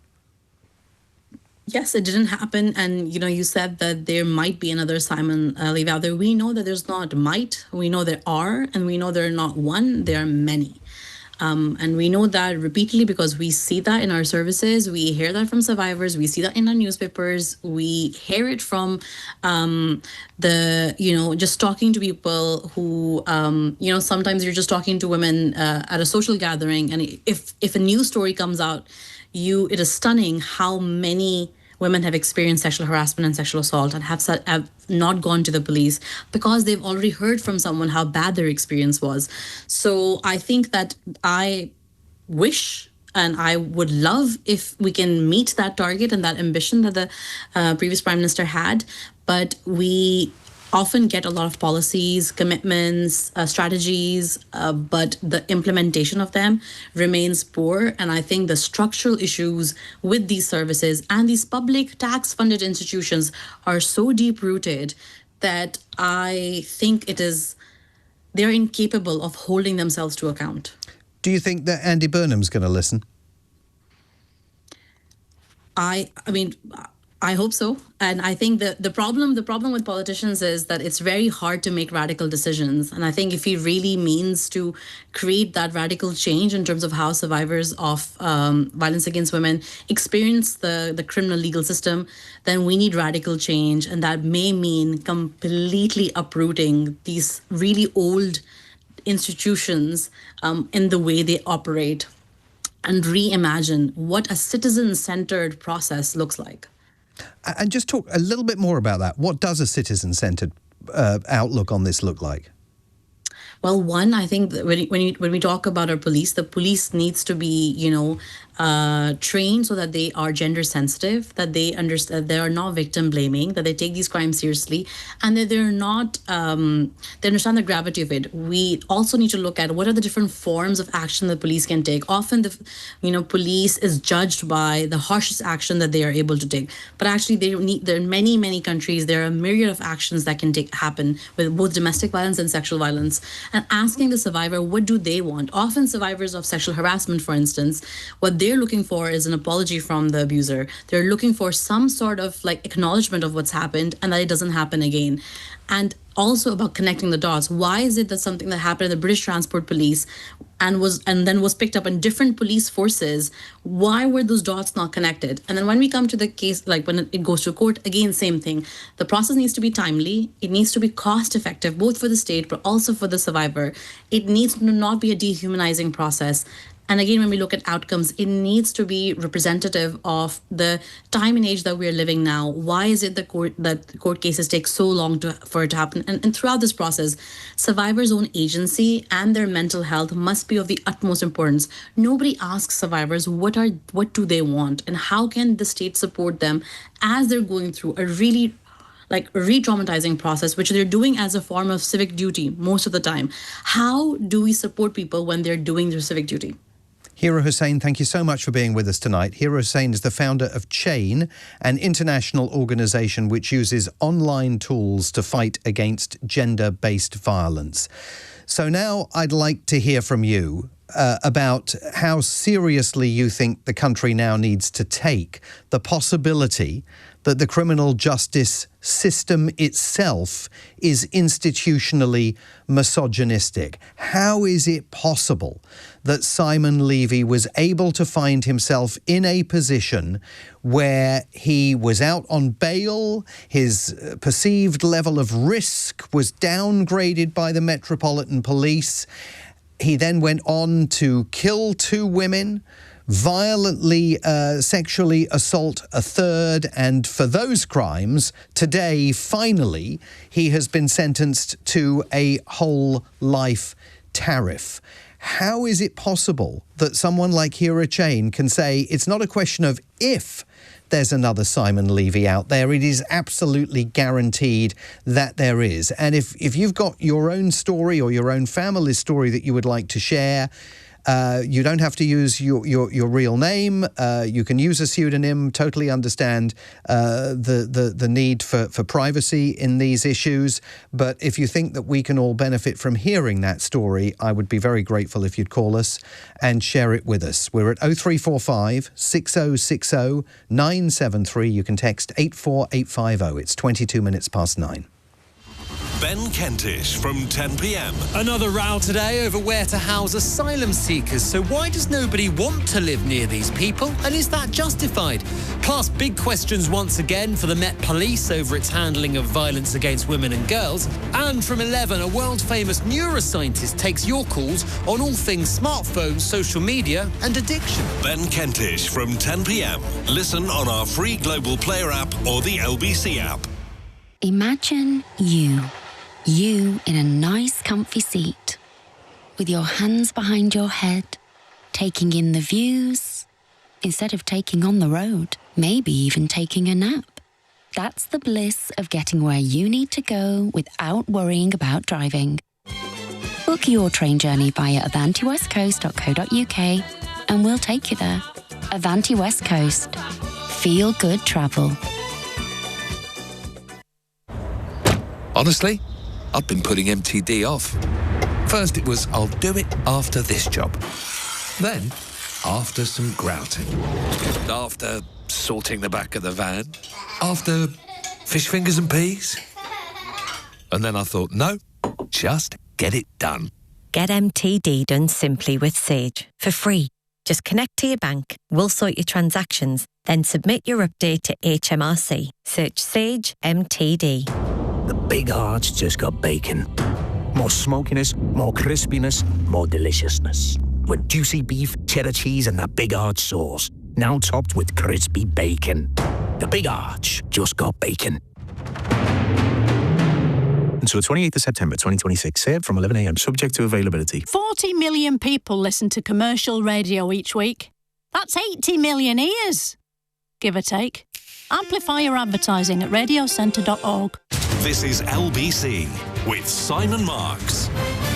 And as Hira Hussain was saying, we've already started the conversation, right, about whether these institutions are institutionally misogynistic. Baroness Case's review, published in March 2023, found the Metropolitan Police not only to be institutionally racist and homophobic, she found the Met to be institutionally misogynistic. That report, of course, was commissioned after the murder of Sarah Everard and concluded that the force routinely fails women and children, harbours a toxic boys' club culture and dismisses sexual misconduct allegations against officers. Now, clearly in the Simon Levy case, they weren't dealing with allegations that were being made against officers, but nonetheless, the Met, the Transport Police, the Crown Prosecution Service, arguably the Probation Service as well, all contributed to a situation in which he was out on the streets of London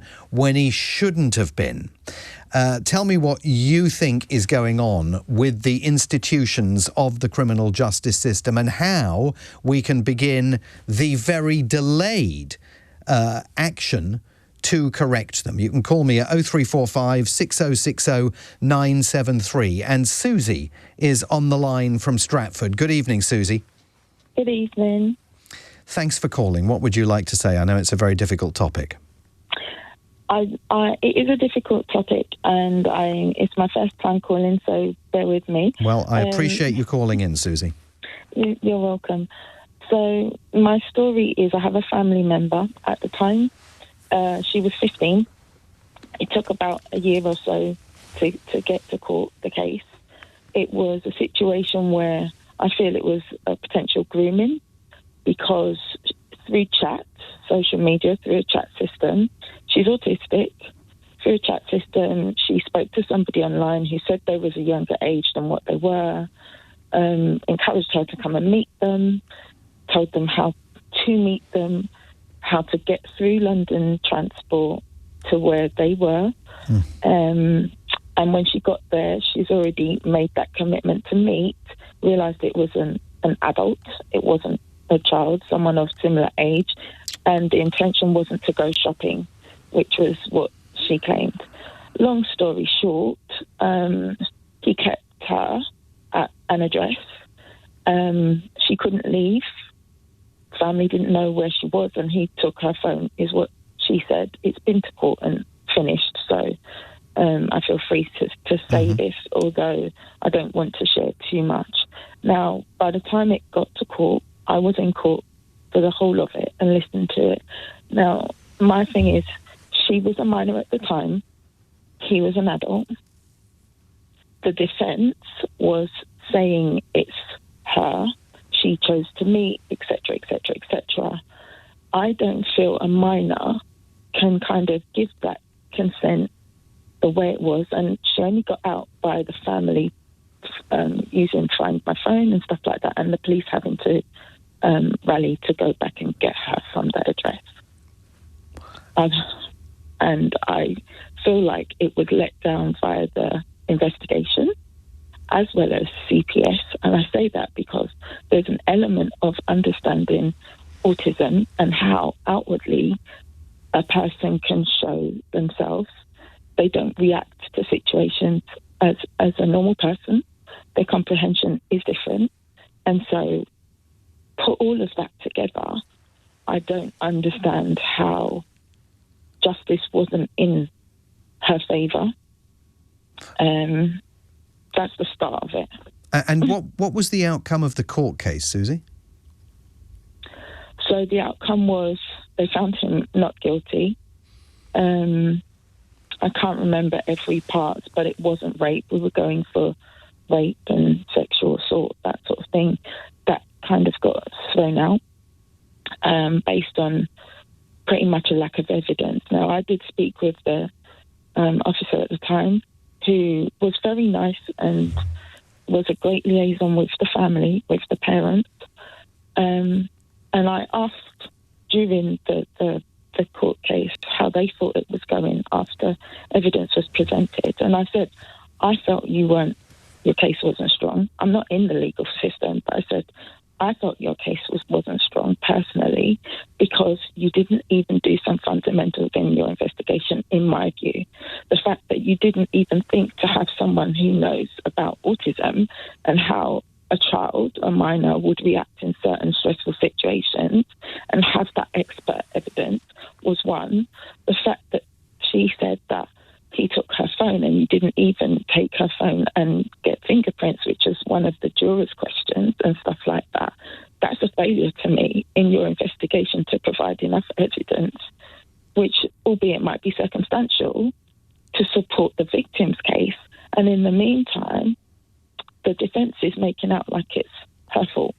The defence is making out like she left of her own accord, so she wanted what happened to happen. That's the angle that they were portraying. And because there's challenges with her and autism and stuff like that and her family, it's not that there's no love there, but it's a challenging situation at times. They played on all of that to discredit both the parent and the mother and her as a victim. And he's done it before, but the jury's not allowed to know that. And done it before to an adult. And when you said that she was located as a result of telephone tracking, Find My Phone, was it the police? The family doing that. The family did that, but then they alerted the police, and the police... Correct. Did the police essentially go in and free her? I mean, was it a police raid that brought her out? Yes. A literal raid? And that's because the family was going to go down there, so I was going to go down there. And there was still no conviction at the end of that court case? Do you feel... He eventually walked free. So, I hear what you're saying, of course, about the particular circumstances because of her autism diagnosis, but do you feel that more broadly the system was also misogynistic against her? I felt they treated her...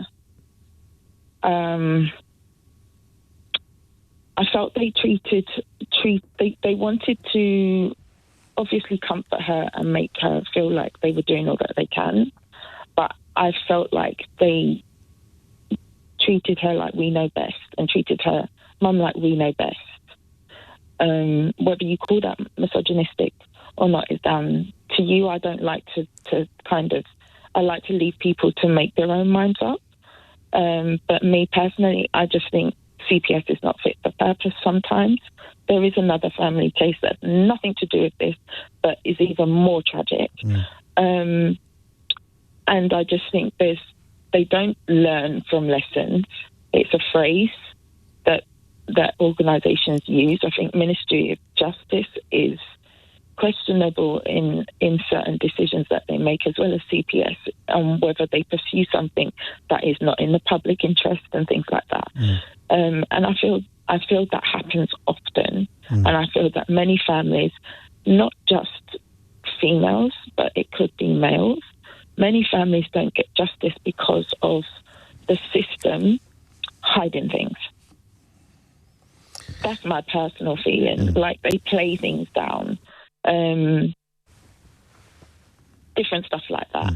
And I feel in this particular case, on this particular issue, I felt the investigation was flawed in finding out enough evidence to support what the victim's saying or what he's saying in this case, so that the jury can make a more informed decision.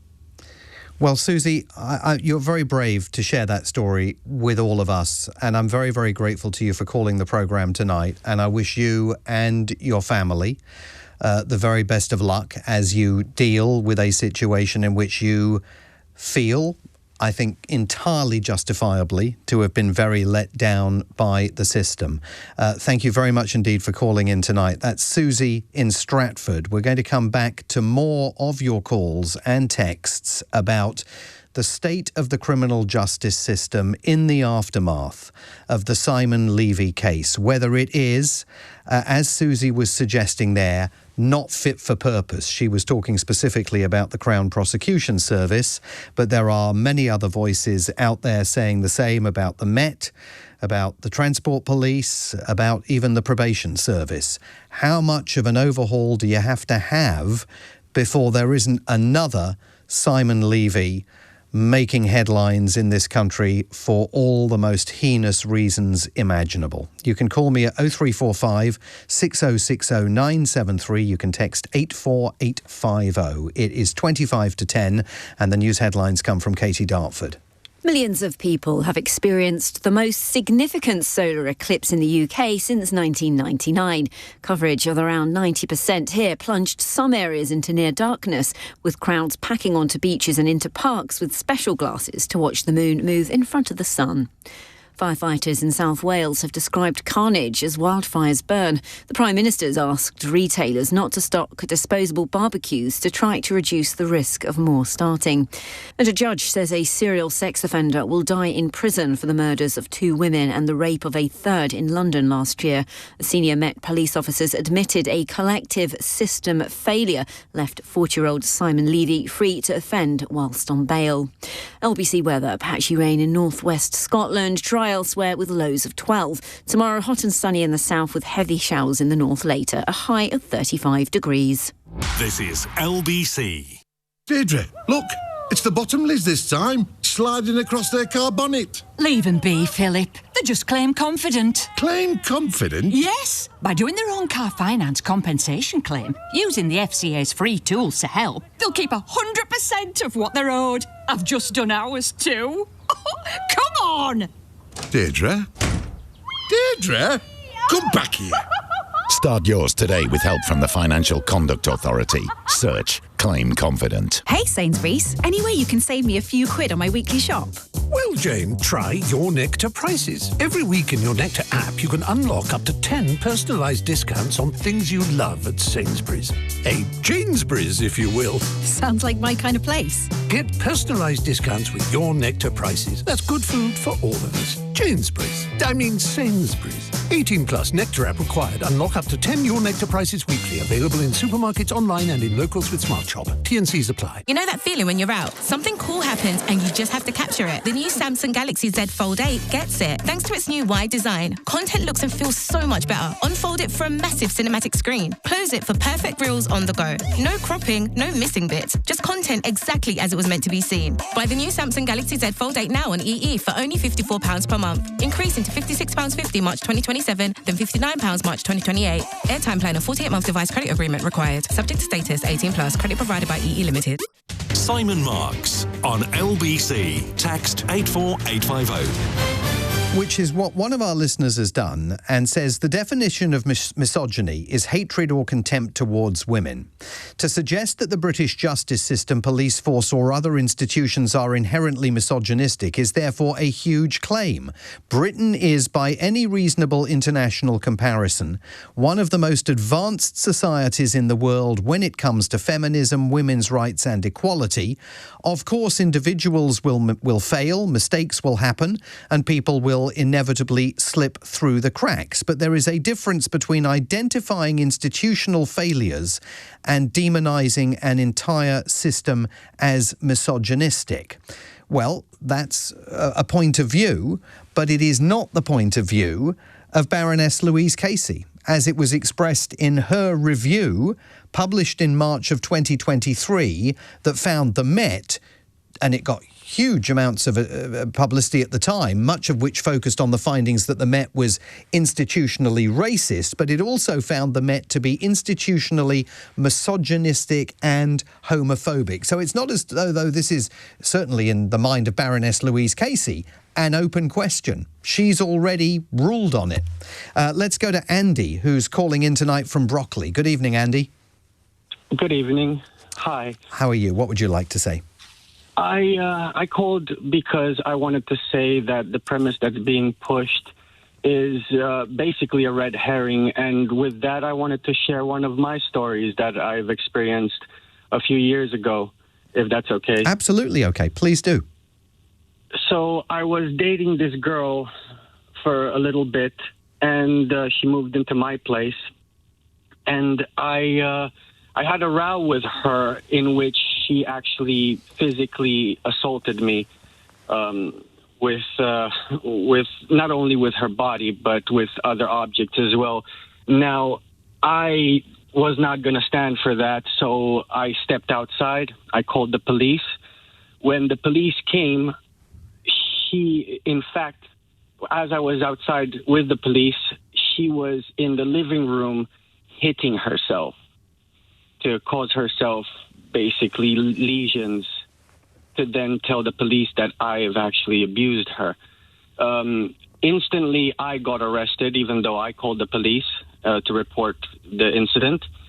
At the station, I was held for a whole 24 hours, and I was able to redeem myself by the fact that everything was recorded by my security system in the living room. I had cameras, which was the only thing that exonerated me because of the account that she gave. Now, that's to say I experience violence at the hands of women within every relationship I've been. If you're going to count hits that I would have received that they claimed it was quote-unquote just a joke. it's essentially a red herring meant to demon that, along with pupils in the school being taught to respect women, but the other side is not being taught how to respect men. There is a double standard here, clearly, which I wanted to point out. So your point, Andy, is that the system is failing everybody, that the system is across the board failing people. Absolutely, but it's only promoted and it's only lobbied towards the defense of women. Now, if I urge all men to report any instance of abuse, of assault that they encounter, because men do not report, and statistically it looks like it's massively, the abuse is massively perpetuated by men, which is absolutely not true. The statistics themselves are a red herring because men don't report. Well, I mean, you can't necessarily reach that conclusion because you simply don't know if men don't report. But when you look at a case like the Simon Levy case, Andy, it's hard, isn't it, to conclude that the system wasn't misogynistic. I mean, what was he doing out on the streets? How is it possible that occurred if the system was not, as Louise Casey said in the case of the Met, institutionally misogynistic? I think failures like this happen so much in today's day, not only in terms of violence against women, but also violence against anybody. The country is absolutely in a state right now, and that's affecting everybody equally. Right now, what happened, obviously, is very bad, and I don't condone that any man gives in to their malevolent urges that way. I think this is just pure bad education, or simply a matter of not being in tune with the values of Western society. Well, I mean, there are all sorts of issues that clearly fuel violence against women, Andy, and I think it's very hard to make the argument that this country is not suffering from a plague of sexual violence against women.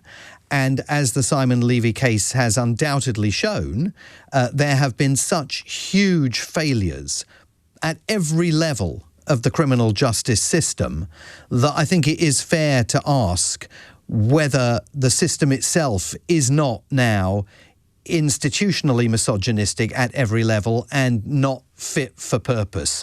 I think it's very difficult to make the argument that as appalling as violence against men is when it occurs, that this is the equal side of the coin.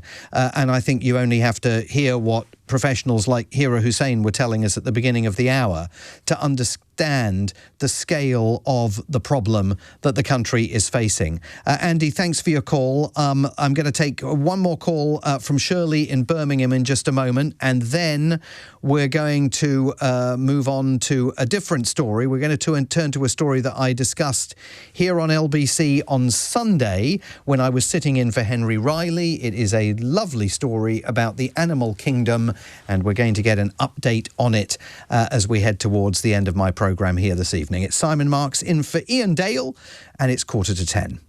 Coming up at 10 on LBC, Ben Kentish. Fury after the Prime Minister says middle-class areas need to take more asylum seekers. Why does nobody want them living near them? Plus, a top neuroscientist takes your calls on smartphones and social media. Ben Kentish at 10. Listen on our free Global Player app or the LBC app. Pick up more sun cream. Impromptu picnic. Late night cinema trip.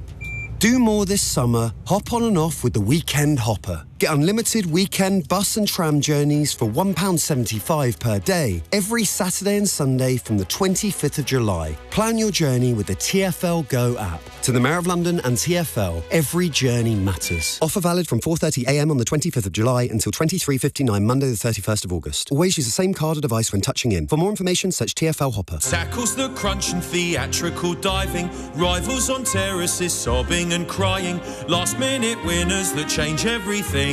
These are a few of our favourite things. When you're singing, yet not winning, when your bet's gone bad, we simply remember our favourite things and then we'll feel so glad. For all your favourite things, visit BetVictor. 18 plus gambleaware.org. Please gamble responsibly. Hey Sainsbury's, any way you can save me a few quid on my weekly shop? Well, Jane, try Your Nectar prices. Every week in Your Nectar app, you can unlock up to 10 personalised discounts on things you love at Sainsbury's. A Janesbury's, if you will. Sounds like my kind of place. Get personalised discounts with Your Nectar prices. That's good food for all of us. Sainsbury's.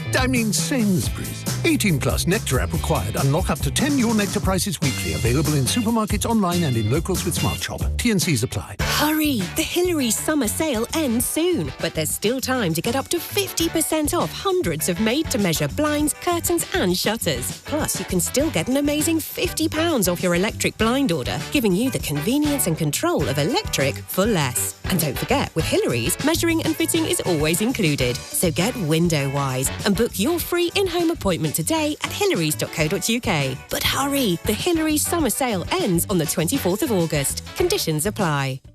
Simon Marks on LBC. Call 0345 6060 973. Just been looking at the numbers off the back of that call from Andy in Brockley. Every year, on average, in the UK, between 70 and 75 women are murdered by their male partners, and between 15 and 30 men are murdered by their female partners. So there's some data to think about while you're also thinking about what Andy in Brockley was saying. Let's go to Shirley in Birmingham, as promised. Shirley, good evening. Yeah, hi. Yeah, the Met had an operation called Operation Sapphire that supported women with sex abuse, and they disbanded it. So my feeling is they don't necessarily take attacks on women seriously. They absolutely don't. And also, Tony Blair introduced something I thought was quite odd, which was pay per arrest. Maybe you could do the opposite of that. So if they fail something, they get a penalty. And people are arrested for the most stupid things. I saw Greta Thunberg, or whatever she's called, the climate protester. Greta Thunberg, Yeah, they arrested her. Petty, Just Stop Oil, they're a nuisance, I know that. Palestine, all this political garbage, they arrest people. But they're not taking the abuse of women seriously. They just don't. Do you think it's an institutional issue, Shirley? Do you think they are institutionally misogynistic? They need to be told what crimes to go after, because at the moment they're very good at going after political stuff. If something is politically upsetting, they will deal with it, but they won't go after human crimes. I mean, even crimes like car theft, burglary, that they've left alone. They need to be told crimes against women, burglary, car theft, you need to go after that. And if you don't, we'll put a penalty on you. Shirley, thank you very much indeed for calling in. That's Shirley in Birmingham with suggestions for how we can fix the problems that have been so obviously revealed and amplified by the case of Simon Levy, now tonight beginning a whole life term in prison following his sentencing today at the Old Bailey. This is a complicated, serious, concerning conversation, and it is absolutely one that LBC will return to in the days, weeks and months ahead. Thanks to all of you who phoned in and texted in to contribute to that conversation. I wanted to end the programme with a change of gears because I wanted to catch up on a story that we first brought you over the weekend when I was sitting in for Henry Riley on Sunday. And it is the tale of Rossi, the Kemp's Ridley turtle, who washed up on the shores of Wales 2 years ago. He was just a young turtle. He was near death, and he was 5,000 miles away from his home in Texas. And if you missed our story about this on Sunday, the folks at Anglesey Sea Zoo have spent the last 2 years nursing him back to health, and they were preparing, when we spoke to them last week, to take him back to his home on South Padre Island off the shores of the Lone Star State. Well, Rossi's journey, which started with a helicopter ride and then a very long plane ride to Houston in Texas, went off without a hitch. And I thought we would find out where he is now, how he is doing, and when the big moment comes for his return to the wild, because it's an extraordinary, uplifting story and about just remarkable work that has been done by the folks who rescued him from Anglesey Sea Zoo. So I am joined once again tonight by Frankie Hobrow, the founder, owner and director of Anglesey Sea Zoo. And Frankie, the last time we spoke, you were in Anglesey, but tonight you are in Texas. Are you still in Houston? Where are you and how are things going? Good evening. It's great to see you again. Yes, I am in Texas, so it's afternoon here rather than evening. But I'm pleased to say I'm reporting from Texas, and Rossi is also in Texas under the very, very good care of the veterinary centre at Houston Zoo.